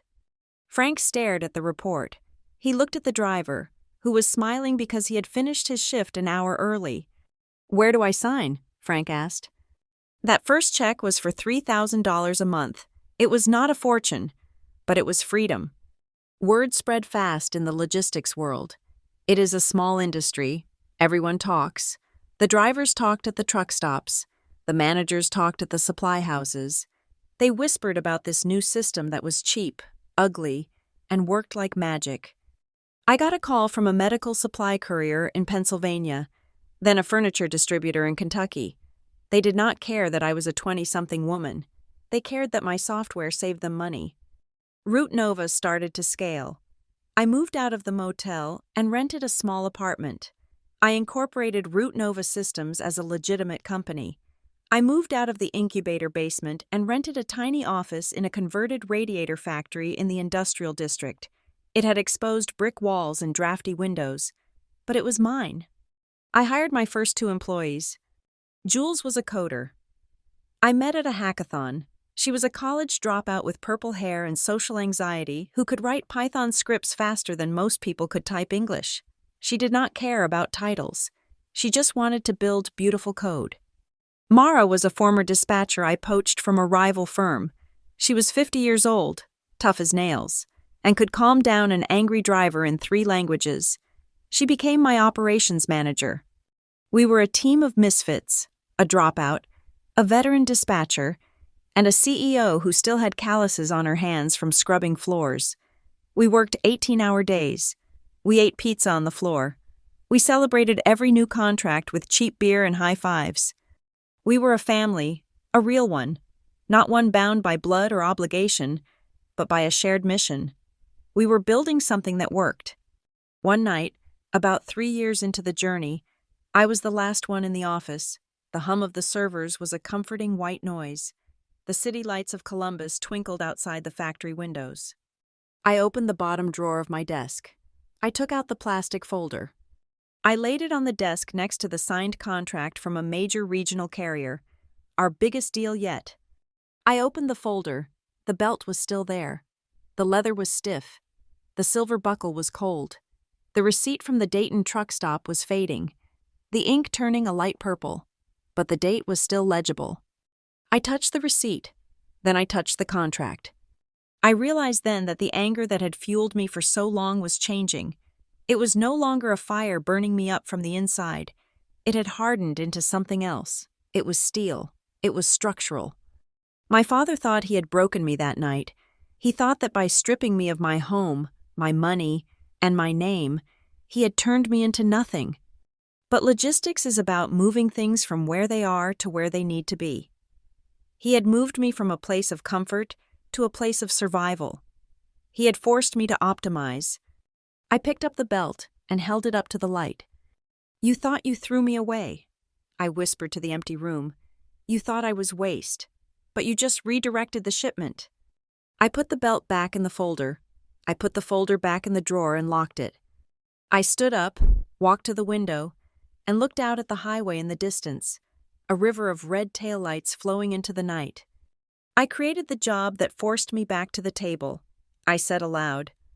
And now, I was ready to eat. By the time I reached my late 20s, the view from my window had changed significantly. I was no longer staring at a cracked parking lot through the hazy glass of a motel room or the grease-smeared window of the Highline Freight Cafe. I was looking out from the 4th floor of a renovated industrial loft in downtown Columbus. Root Nova Systems was no longer just a stubborn idea held together by duct tape and caffeine. It was a living, breathing machine. We had 60 full-time employees. We were processing logistics for hundreds of fleets across 8 states. We were moving everything from automotive parts in Detroit to farm-to-table produce in Kentucky. The chaotic symphony of the supply chain was playing to my rhythm now. Success, however, brings a spotlight, and spotlights have a nasty habit of illuminating the scars you tried to keep in the dark. A national business magazine decided to feature me in their series titled Women Redefining Freight. They sent a photographer who wanted me to smile while leaning against a server rack. I refused. I stood with my arms crossed, staring down the lens the way I stare down a dispatcher who tries to lie about a delivery time. When the article came out, the headline read, "From Truck Stop to Tech CEO, the girl who redrew the map." I hated the title. It was too clean. It was too Hollywood. It made homelessness sound like a quirky gap-year adventure. It made the nights I spent shivering in a storage closet sound like character building rather than survival. But I let them run it. I let them run it because I knew that somewhere, in some greasy diner off Interstate 70, there was another girl wiping tables and wondering if this was all there was. I wanted her to see that the map could be redrawn. The article touched on my past. Of course, reporters love a sob story. They asked about my family. They asked why a Torres was running a competitor to the family legacy rather than heir to it. I gave them the PR answer. I told them we had philosophical differences regarding management styles. I told them I wanted to build something from the ground up. I did not tell them about the night in the master bedroom. I did not tell them about the $40. And I certainly did not tell them about the black leather belt with the silver buckle that was currently sitting in a fireproof safe in my apartment, right next to my birth certificate. That story was not for public consumption, not yet. That story was ammunition, and you do not fire your ammunition until you can see the whites of their eyes. With the press came the sharks. Venture capital firms from New York and San Francisco started circling. They saw a young woman running a high-growth logistics platform, and they saw dollar signs. They wanted to buy in. They wanted to scale us up. They wanted to inject $20 million, install a seasoned board of directors, and turn Root Nova into a unicorn. I sat in meeting after meeting with men who wore suits that cost more than my first year's salary. They used words like disrupt, synergy, and exit strategy. One partner, a man with teeth so white they looked fake, slid a term sheet across a mahogany table. "Charlotte," he said, leaning in, "we love the story. The truck stop angle? It is gold. We want to put your face on billboards. We want you to be the brand. You sign this. You take a nice payout, and we bring in a professional management team to handle the heavy lifting. You can just travel, give speeches, inspire people, be the mascot." I looked at the term sheet. Then I looked at him. "I am not a mascot," I said, my voice low and even, "and I am not selling the control of this company to someone who has never changed a tire on the side of a highway in February. My algorithm works because it respects the drivers. It treats them like humans, not assets. You want to strip that out to squeeze an extra 2% margin." I pushed the paper back. "The deal is off," I said.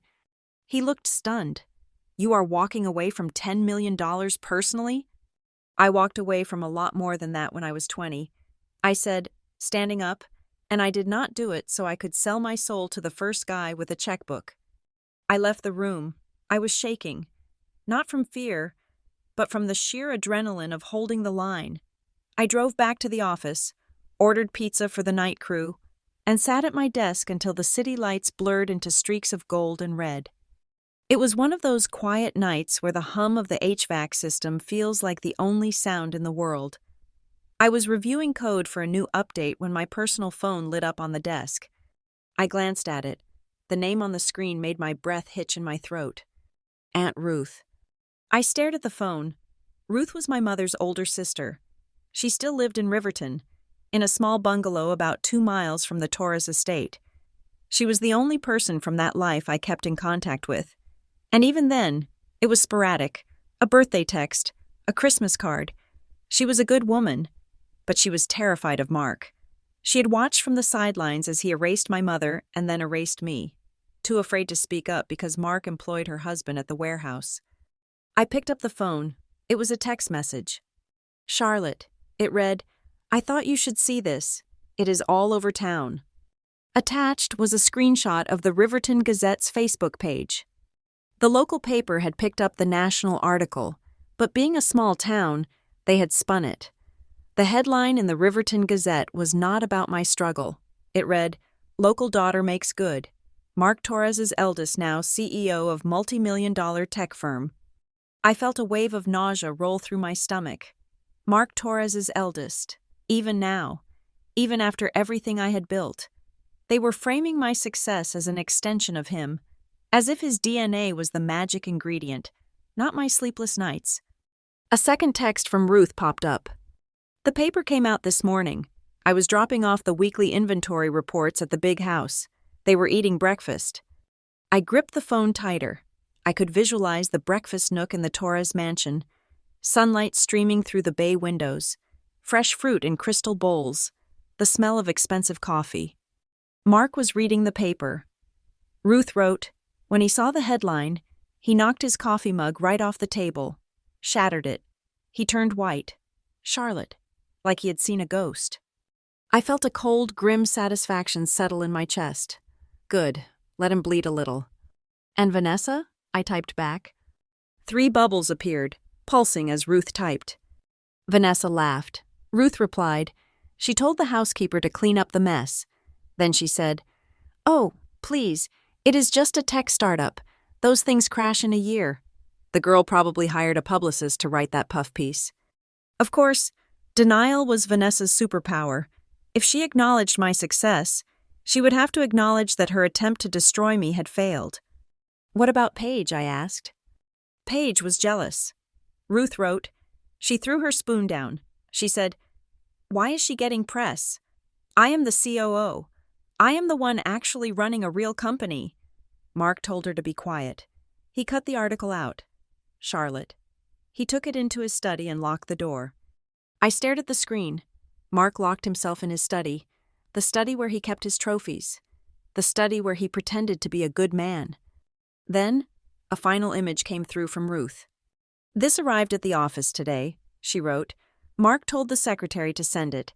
I snapped a picture before it went into the mail pile. It was a photo of a heavy cream-colored envelope. The calligraphy was embossed in gold leaf. "You are cordially invited to the 35th anniversary gala of Torres Haulage and Freight. Honoring the past, driving the future. Addressed to Ms. Charlotte Torres, CEO, Root Nova Systems, Strategic Partner." I lowered the phone. I leaned back in my chair, the leather creaking in the silence of the office. Strategic Partner. The irony was so thick I could taste it. For the past 2 years, Torres Haulage had been using Root Nova. They were one of the hundreds of fleets on our platform. They paid us a monthly subscription fee.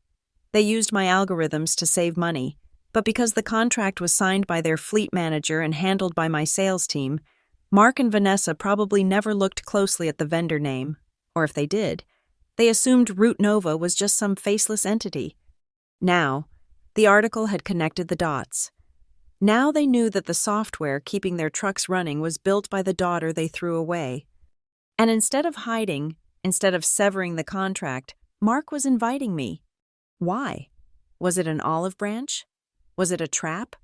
Or was it just pure, unadulterated arrogance? Did he think that by inviting me as a partner, he could absorb my success into his legacy? Did he think that if I stood on that stage next to him, everyone would assume he had supported me all along? I looked at the invitation on the screen.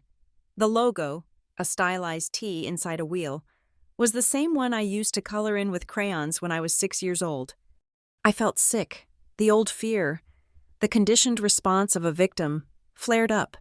The thought of walking into that room, of seeing Vanessa's sneer, of seeing Mark's dismissive back, made my hands tremble. It would be so easy to throw the invitation in the trash.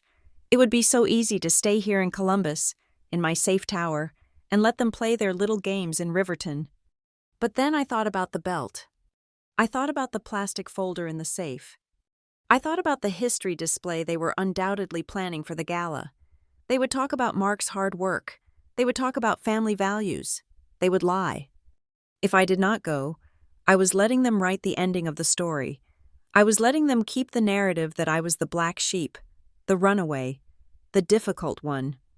I stood up and walked to the floor-to-ceiling window overlooking the city. I saw my reflection in the glass. I did not look like the bruised girl at the truck stop anymore. I looked like a CEO. I looked like a woman who could buy and sell Torres Haulage 3 times over. I picked up the phone and typed a reply to Ruth. "Tell them I received it. Tell them Root Nova is honored to attend." I hit send. Then I opened my calendar app. I scrolled to the date of the gala. I blocked off the entire day. I labeled the event, the return. I turned to you, the people watching this, the people who have been following this story from the beginning. I know what you are thinking. You are thinking, "Do not go. Charlotte, it is a trap. They do not deserve you." And you are right. They do not deserve me. They do not deserve my forgiveness, and they certainly do not deserve my help to make their gala look good. But here is the thing about revenge. The best kind is not about burning their house down in the middle of the night. It is about walking through the front door, turning on all the lights, and forcing them to see the mess they have been living in. If the people who tossed you out into the cold suddenly sent you a gold-embossed invitation because they needed your shine to polish their dull lives, what would you do? Would you stay home and stay safe? Or would you put on your best dress, pack the one piece of evidence they think is gone forever, and RSVP with a +1 named Karma? I am going to the gala, and I am bringing the belt. The night before I flew back to Riverton, I sat at the mahogany conference table in my apartment, turning my dining room into a war room. I did not have maps or generals. I had a plastic document folder that cost less than $1, and inside it, the ammunition I had been stockpiling for 10 years. I opened the folder. The smell of old leather and stale paper wafted up, a scent that instantly transported me back to the handicap stall of a truck stop restroom. I laid the items out in a precise grid, treating them not like memories, but like exhibits in a court case. Exhibit A, the belt. I uncoiled it. The black leather was still stiff, the silver buckle tarnished but heavy. It looked innocuous sitting on the polished wood table, like something a man would wear to a board meeting. But I knew the weight of it. I knew the bite of that buckle. Exhibit B, the photographs. I had printed them out on high-gloss photo paper. The lighting was harsh, fluorescent yellow against pale skin. But the details were forensic, the purple welts crisscrossing my shoulder blades, the cut on my upper arm where the buckle had sliced the skin, the date and time stamp from the metadata, printed clearly in the corner, November 12th, 11:42 at night. Exhibit C, the medical report. I had gone to an urgent care clinic 3 days after the incident. Once I had secured the job at the cafe, the doctor had noted, contusions consistent with high-velocity impact from a linear object. He had asked if I was safe. I had lied and said I fell off a loading dock, but the report remained. Exhibit D, the therapist's notes. 2 years ago, when the nightmares of suffocating in a closet started affecting my work, I saw a specialist. Her letter was clinical, but damning. Patient exhibits classic symptoms of PTSD related to familial betrayal and physical assault. I looked at the spread. It was a mosaic of trauma. But tonight, I was not looking at it to grieve. I was looking for gaps. I was looking for the weak point in the story they were going to tell. I picked up my phone and called David, the lawyer who had helped me fight off Arrowpoint years ago. He was on retainer for Root Nova now, handling our mergers, but he knew where the bodies were buried. I put him on speaker. David, I said, staring at the belt, I have a hypothetical for you. I am listening, he said. His voice was guarded. He knew my hypotheticals were rarely hypothetical. Let us say a CEO of a major regional company is about to celebrate a legacy milestone. I said, and let us say there is irrefutable proof, physical evidence, photos, medical records, that this CEO covered up a domestic assault committed by his spouse against his child.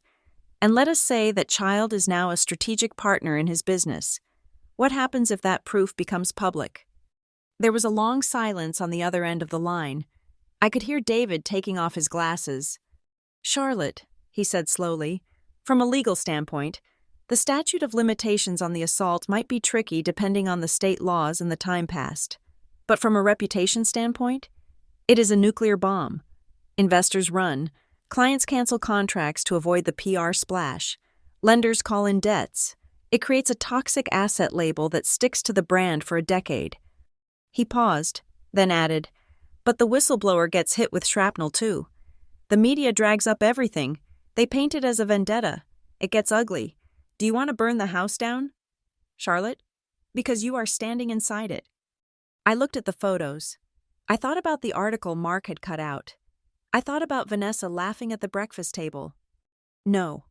David, I said, I do not want to burn the house down. That is too messy. And I do not want their money. I do not want a settlement with a non-disclosure agreement attached. Then what is the objective? David asked. I traced the edge of the belt buckle with my finger. Admission, I said.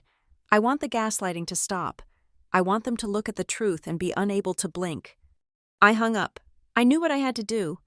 A lawsuit would just be a battle of lawyers. A scandal would just be a battle of PR firms. I did not want a battle. I wanted a checkmate. I opened my laptop and logged into the Rotnova corporate accounts. I navigated to the sponsorship page for the Torres Hollage 35th Anniversary Gala. It was managed by a third-party event planner. I created a new donor entity. I called it the Mile Marker Trust. It sounded benevolent, vague, and trucking-related. I selected the Diamond Tier sponsorship package. It cost $25,000. It came with premium signage, a full-page ad in the program, and verbal recognition from the stage. I filled in the payment details. Under special instructions, I typed, "Please ensure the sponsoring entity is thanked prominently. Also, please place the Rotnova Systems logo on all table centerpieces as a strategic partner." I hit submit. I was not just attending the party. I was paying for the lights they were going to use to shine on their own lies. 2 days before the gala, I flew into Riverton. I rented a nondescript sedan, not wanting to draw attention with a luxury car. The town looked exactly the same gray sky, the same potholes on Main Street, the same smell of wet asphalt. It felt like walking into a museum of my own unhappiness. My first stop was not the hotel. It was a small, dusty trophy and print shop on the edge of town called Miller's Engraving. Mr. Miller had been there since I was a kid. He did not ask questions. I ordered a small brass plaque, 3 inches by 5 inches. I paid extra for a rush job. "What do you want it to say?" he asked, poising his pen over the order form. I handed him a slip of paper.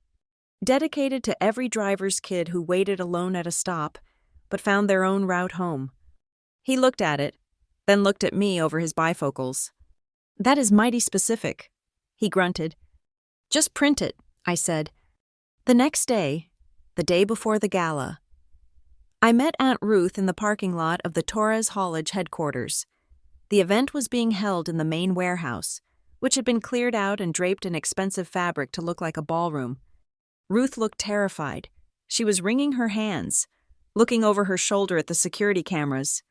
"Charlotte, honey," she whispered as I got into her car, "if Mark catches us—" "He won't," I said, squeezing her hand. "You are just showing your niece the setup because she is a donor, and you are going to help me with one tiny errand." We walked into the venue. It was chaos. Caterers were setting up round tables. Sound technicians were testing microphones. A team of florists was arguing about hydrangeas.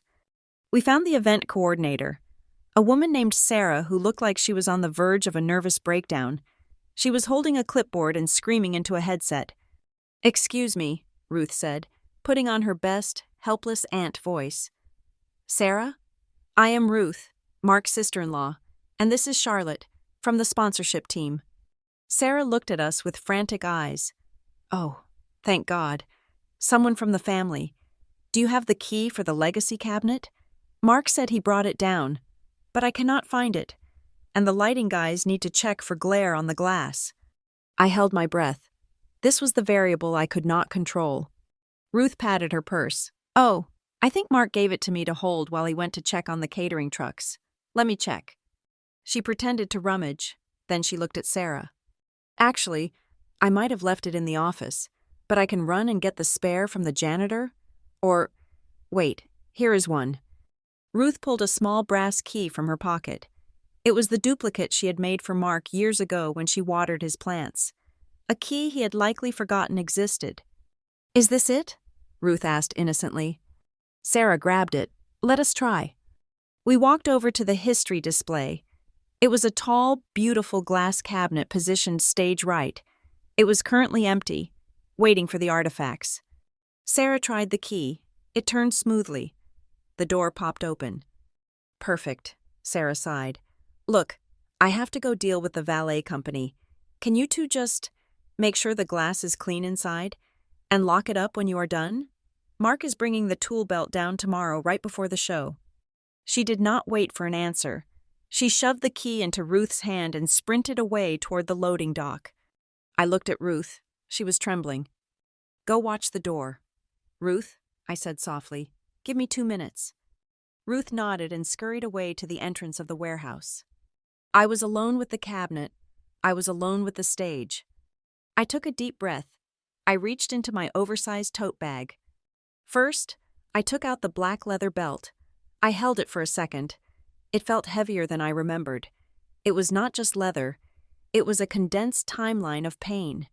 I placed it on the red velvet pedestal inside the cabinet. I coiled it carefully, making it look deliberate, almost artistic. I positioned the silver buckle so it was facing outward, catching the light. Then, I reached into my bag again. I took out a small, sealed envelope. Inside were the copies of the photos, the medical report, and the receipt from the truck stop. I did not want the audience to see these yet. This was a message for one man. I taped the envelope to the inside of the cabinet door. Down low, right near the hinge.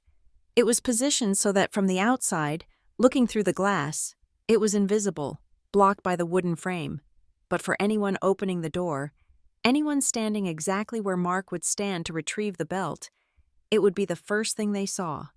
On the front of the envelope, I had written a note in thick black marker. Dad, you thought this belt was lost.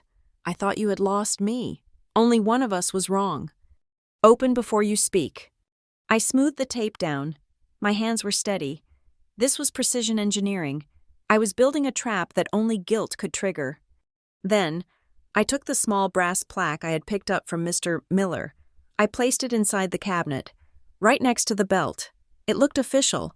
It looked like part of the exhibit. Dedicated to every driver's kid who waited alone at a stop, but found their own route home. I stepped back. The display looked grotesque to me. The velvet, the lights, the violent object sitting there like a crown jewel. But to anyone else, to someone who didn't know, it just looked like an old belt, a bit of working man memorabilia. That was the beauty of it.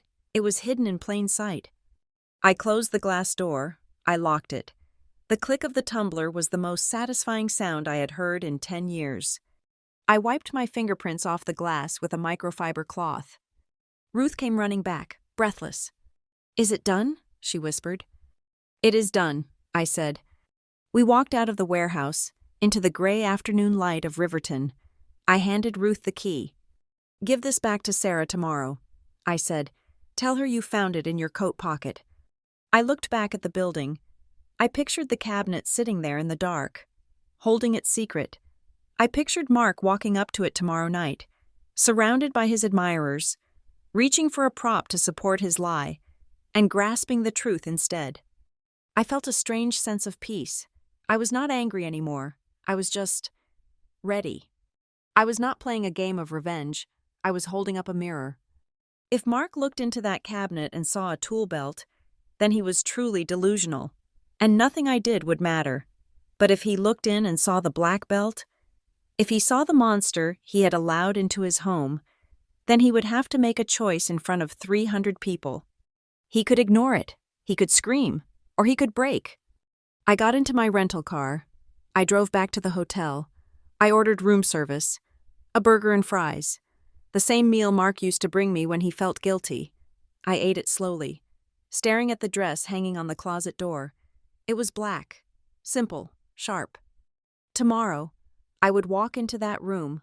Tomorrow, I would watch the king try to pull the sword from the stone, only to realize the sword was covered in his own fingerprints. The plan was set. The logistics were sound. The route was calculated. All that was left was the delivery. The evening proceeded exactly as the rehearsal of a perfect lie always does. The champagne flowed. The jazz band played standards that were inoffensive and smooth, and the room was filled with the warm, golden glow of people who believed they were celebrating goodness. I sat at table 1, the table reserved for honorary guests. It was positioned right off the stage, close enough to see the sweat on the brow of the master of ceremonies, but far enough to the side that I was not directly in Mark's line of sight while he worked the room. The MC, a man with a voice like melted butter and a smile that cost more than my first car, was weaving the mythology of Mark Torres. Mark Torres never abandoned a shipment. The MC boomed, raising a glass. In 35 years, through blizzards, recessions, and fuel crises, he has always delivered, Because for Mark, a contract is not just paper, it is a promise, and Torres Haulage is not just a company, it is a family. The crowd murmured their agreement. "Here! Here!" someone shouted. Mark stood near the stage, beaming. He looked the part of the patriarch perfectly. He had one hand in his pocket, the other resting affectionately on Vanessa's shoulder. Vanessa was glowing, basking in the reflected adoration, whispering something into Paige's ear that made them both giggle. Then, the MC shifted gears. "And tonight, we have to thank the partners who help us keep those promises," he said. "We are honored to be sponsored tonight by the leading innovator in logistics, a company that shares our values of efficiency and integrity. Please give a warm round of applause for our strategic partner, Route Nova Systems, and their charitable arm, the Mile Marker Trust, for funding 10 new scholarships for the children of our drivers." Mark stiffened. I saw it happen. It was subtle, a tightening of the jaw, a slight shift in his stance. But to me, it was as loud as a gunshot. He had seen the article. He knew Route Nova was me. But he had to clap. He had to stand there and applaud the company that was publicly financing his benevolence. "And let us recognize the CEO of Route Nova, who is with us tonight," the MC continued, gesturing grandly toward my table. "Ms. Charlotte Torres." The spotlight swung toward me. I stood up. I did not wave. I simply nodded. A sharp professional acknowledgement. The applause was polite but confused. I could hear the whispers rippling through the tables nearby. "Torres? Is she a relation? I thought Mark only had the one daughter, the one in the pink dress. Maybe a cousin? She looks intense." I looked directly at Vanessa and Paige. They were standing 20 feet away. Vanessa squinted at me, tilting her head slightly, like she was trying to recall a face from a dream she had forgotten. "She looks familiar." I saw Vanessa mouth to Paige. Paige shrugged, taking a sip of her champagne. "In a small town, everyone looks like everyone. Mom, she is probably just some cousin from the Cincinnati branch we never talked to." They did not know me.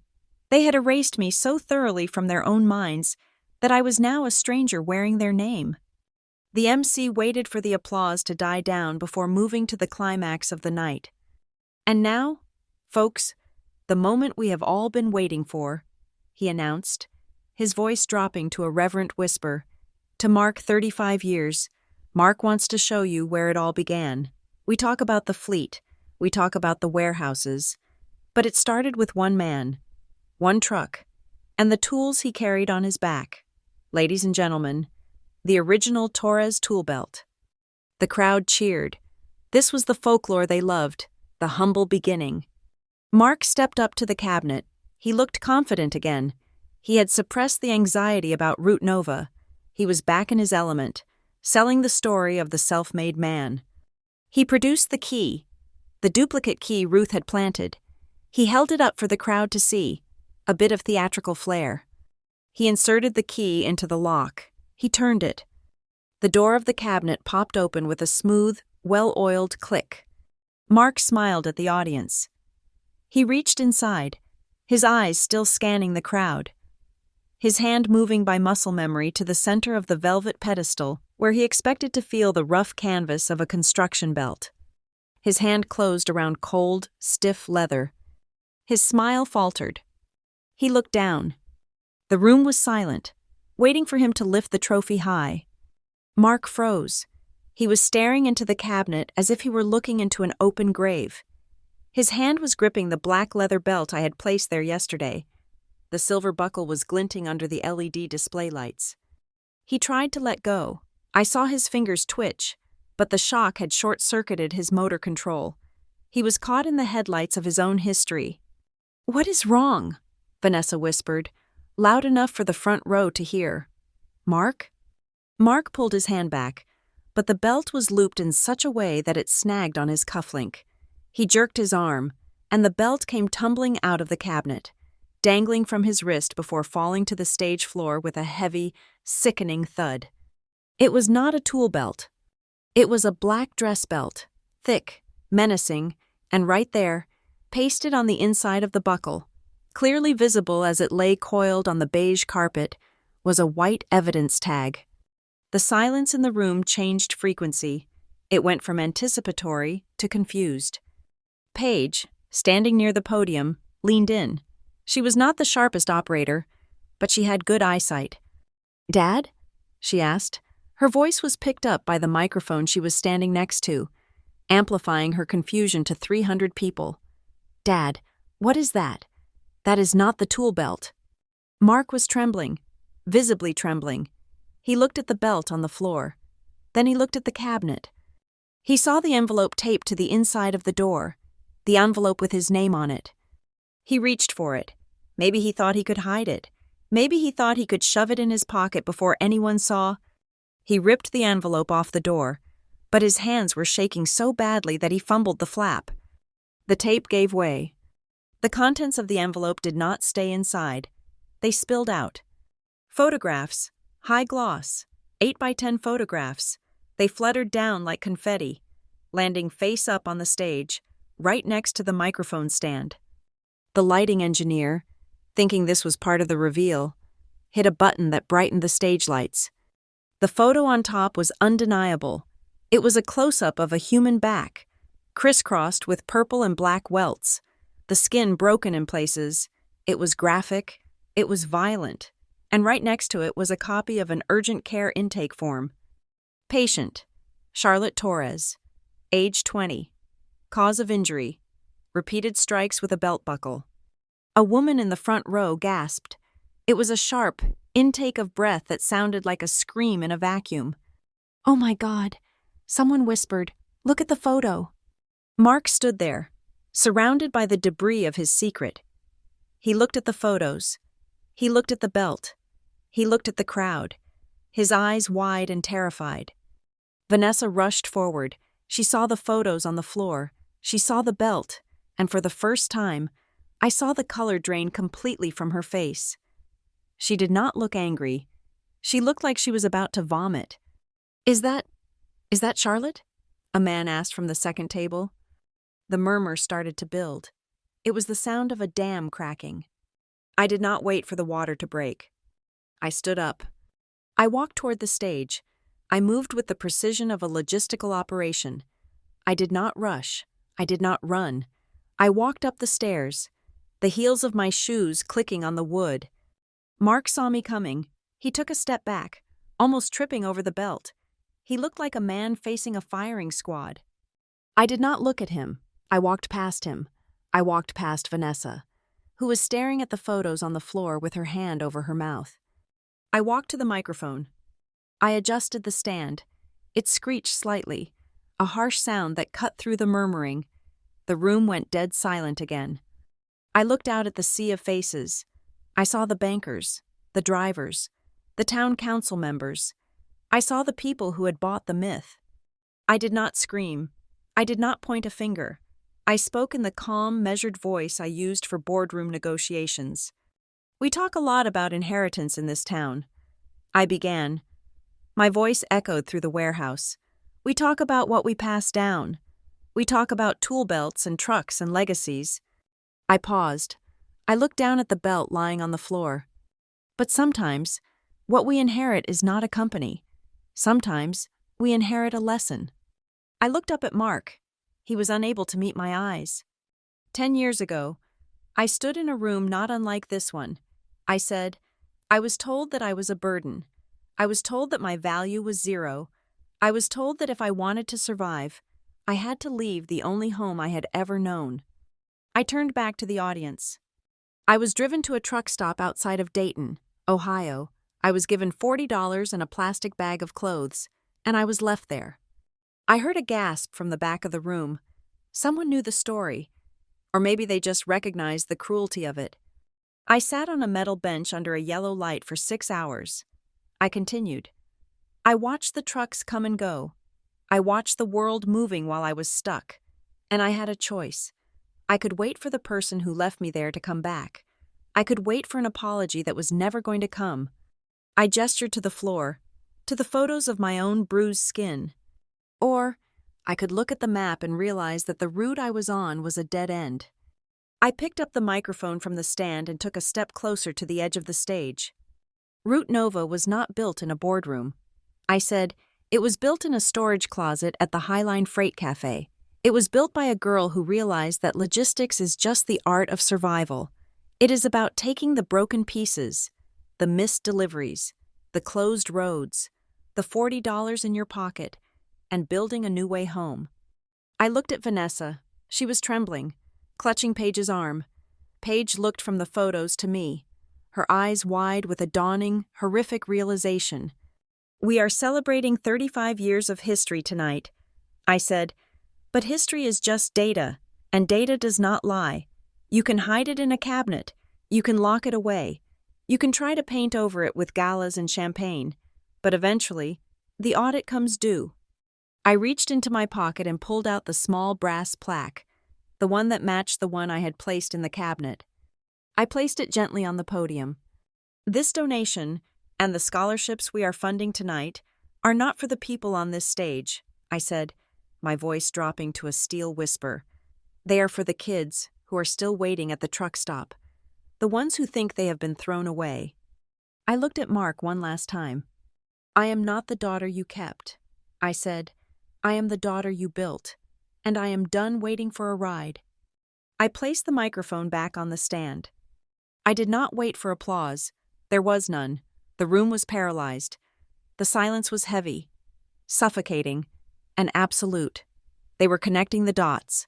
They were looking at the belt on the floor, the photos of the beaten girl, and the CEO standing before them, and the math was resolving in their heads with a terrifying clarity. I turned and walked off the stage. I walked down the center aisle, splitting the crowd like the hull of a ship cutting through ice. I kept my head high. I did not look back. Behind me, I heard a sob. It might have been Vanessa. It might have been Paige. But it was not me. I was done crying. I had just delivered the final shipment, and my manifest was finally clear. The silence in the warehouse was heavy enough to crush a truck, but I did not stay to watch it happen. I walked down the center aisle, my eyes fixed on the exit sign glowing red in the distance.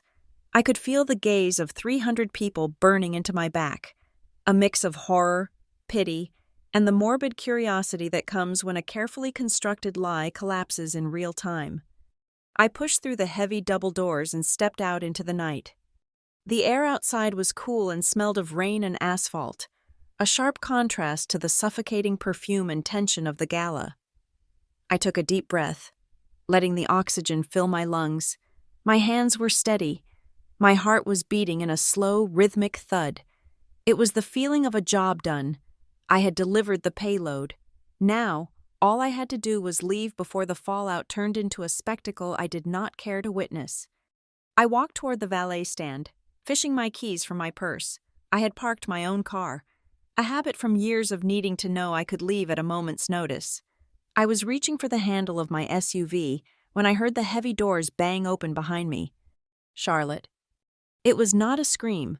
It was a desperate, strangled cry. I stopped. I did not turn around immediately. I looked at my reflection in the dark window of the car. I saw a woman who had built herself from scrap parts. I saw a CEO. I saw a survivor. I turned slowly. They were standing under the harsh yellow glare of the parking lot security lights. Mark, Vanessa, and Paige. They looked like a tableau of a family unraveling. Mark was in the center. He looked smaller than he had on stage. His tuxedo, usually so crisp, looked ill-fitting, as if he had shrunk in the last 10 minutes. In his hand, he held a white linen napkin from the dinner table. Wrapped inside it, like a hazardous material or a dead animal, was the black leather belt. He was holding it away from his body, terrified to let the leather touch his skin. Vanessa was the first to speak.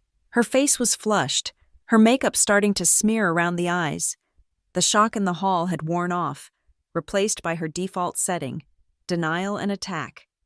"You ungrateful, vicious little girl," she hissed, stepping forward, her heels scraping on the concrete. "Is this what you wanted? To humiliate us? To ruin the anniversary?" She gestured wildly back toward the warehouse. "Those photos were ancient, Charlotte. You dug up some old pictures from when you were a clumsy teenager and tried to spin a sob story. You are exaggerating. You always exaggerated. Nobody in that house ever tried to hurt you. We were trying to raise you. We were trying to fix you. Paige chimed in, her voice high and pitchy, tears streaming down her face. She looked like a child whose birthday party had been canceled. Everyone is staring at us, she wailed. The investors, the mayor. Do you know how embarrassing this is? You just wanted a scene. You are just jealous because I am the COO and you are. You are just some outsider now. You played a sick game to make Mom and Dad look like monsters. I looked at them. I listened to their revisionist history. 10 years ago, their voices would have made me cower. 10 years ago, I would have apologized just to make the yelling stop. But I was not 20 anymore, and I was not broke. I took a step forward. I did not raise my voice. I spoke with the cold, hard clarity of a final audit. November 12th, I said. Vanessa blinked. What? November 12th, 2014. I continued, my voice cutting through the night air. The master bedroom, 11:42 at night. You were wearing a silk robe. Dad was wearing his gray suit because he had just come back from the Rotary Club. I looked at Vanessa. You said, learn some respect. You said it 4 times. You hit me with the buckle on the first swing. It cut my left tricep. You hit me 3 more times while I was on the floor. I shifted my gaze to Mark. And you, Dad, you walked in. You saw me bleeding. You saw her holding the belt. You picked it up. You threw it at me. You said, if you want to live like trash, take this trash and go. Mark flinched. He looked down at the napkin in his hand. Then you drove me to the Dayton truck stop. I said, you did not even put the car in park. You handed me $40, 2 $20 bills. You told me to prove I could survive. And then you drove away. I paused, letting the silence of the parking lot amplify my words. Those are the data points, I said. You can call it a game.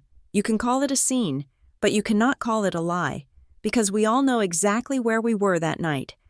Mark looked up. His eyes were red, rimmed with the exhaustion of a man who had been running from himself for a decade. He tried to straighten his shoulders, falling back on the excuses he had probably rehearsed in his head 1,000 times. I was under pressure. Charlotte, he stammered, his voice cracking. The company. We were almost bankrupt that year. The merger was falling apart. I was terrified. I came home and there was screaming. I snapped. I thought I had to be tough. I thought tough love would make you strong. He took a step toward me, pleading. I did not want to hurt you, he said. I wanted to make you resilient. And look at you. You are a CEO. You are successful. Maybe it worked. Maybe I did make you strong. I laughed. It was a short, dry sound, devoid of humor. I looked him dead in the eye. No, Dad, you did not make me strong. You made me alone. Mark recoiled as if I had slapped him. The strength? I continued. That came from me. That came from the nights I slept in a storage closet. That came from the hours I spent learning code when I was starving. That came from Miguel, the driver who bought me coffee when you left me to freeze. You do not get to take credit for my survival just because you were the disaster I survived. Mark opened his mouth to speak, but a voice from the shadows cut him off. She is right. Mark?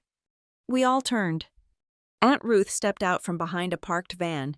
She was clutching her purse, her coat pulled tight around her. She looked small, but for the first time in her life, she did not look afraid. She walked over to stand beside me. She did not look at Vanessa. She looked straight at Mark. I saw the bruises. Mark, Ruth said, her voice shaking but firm. That night, she came to my house first. She was bleeding. She begged me to call you. She begged me to tell you it was a mistake. Mark stared at her. Ruth. I called you, Ruth said. I called you the next morning. I told you she was hurt. I told you Vanessa went too far, and you told me to mind my own business. You said she needed a lesson. Ruth took a deep breath. It was not a secret. Mark, it was never a secret. We just all decided to let you lie because we were scared of you. But I am not scared anymore, and neither is she." The final shell of defense cracked. The tough love narrative, the family secret, the misunderstanding, it all dissolved under the weight of corroboration. Mark looked at Ruth. He looked at me. He looked at the belt in his hand. He started to cry.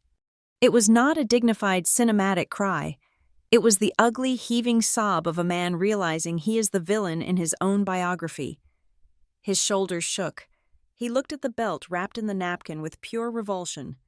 He thrust his hand out, offering the bundle to me. "Take it," he choked out. "Please, Charlotte, take it. I do not want it. I do not want this damn thing in my house. I do not want to see it ever again. Take it away." He was trying to give the burden back. He wanted me to take the physical symbol of his guilt so he could go back to being the hero. I took a step back. I put my hands in my pockets. I shook my head. "No," I said softly. Mark froze, his hands still extended. "What?" "It is not mine. Dad," I said, "it never was. It is yours." I looked at the belt, then up at his tear-stained face. "The shame? The guilt? The memory of what you did? That belongs to you. I carried it for 10 years because I thought I had to. I thought it was my weight to bear. But I am setting it down." I motioned to the belt. "You keep it, put it back in your cabinet, or throw it in the river. I do not care, but I'm not carrying it for you anymore." Mark lowered his hands slowly. He looked defeated. He looked old. I turned my gaze to Paige.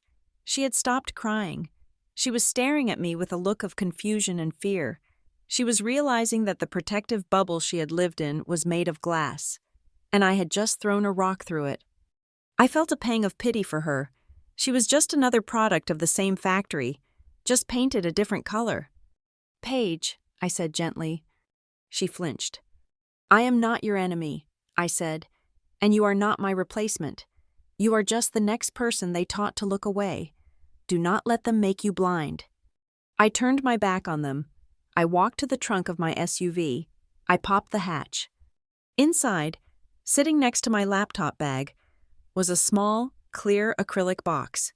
I had prepared it weeks ago, on the side, in clean white lettering. It said, "The Stopover Fund, for the kids who were left behind." I picked up the box. I walked over to Aunt Ruth. I handed her the box. Then, I looked at Mark one last time. "Actually," I said, "give it to Ruth." Mark looked confused. He handed the napkin-wrapped belt to Ruth, his hands shaking. Ruth took it, looking at me for instruction. I reached out and opened the lid of the acrylic box. "Put it in." "Ruth," I said. Ruth dropped the belt into the box. It landed with a thud against the plastic bottom, coiled like a snake that had finally died. I closed the lid. "Take this to the Riverton High School counseling office tomorrow." I told Ruth, "Tell them it is a donation from Root Nova. Tell them it is an artifact. Let them put it on a shelf. Let it be a warning to every kid who walks in there that wounds leave scars. But scars are just proof that you healed. Let it be a tool for them, not a weapon against me." Ruth nodded, tears standing in her eyes. "I will, Charlotte, I promise." I looked at my father, my stepmother, and my sister standing in the yellow light. They looked small. They looked insignificant. They were no longer the giants who ruled my nightmares. They were just people who had made terrible choices and now had to live in the house those choices built. "Goodbye, Mark," I said. I did not call him Dad. I walked back to the driver's side of my car. I got in. The leather seat was cool and comfortable. The engine started with a quiet, powerful hum. I put the car in drive. I did not look in the rearview mirror as I pulled out of the lot. I did not need to check if they were watching. I knew they were.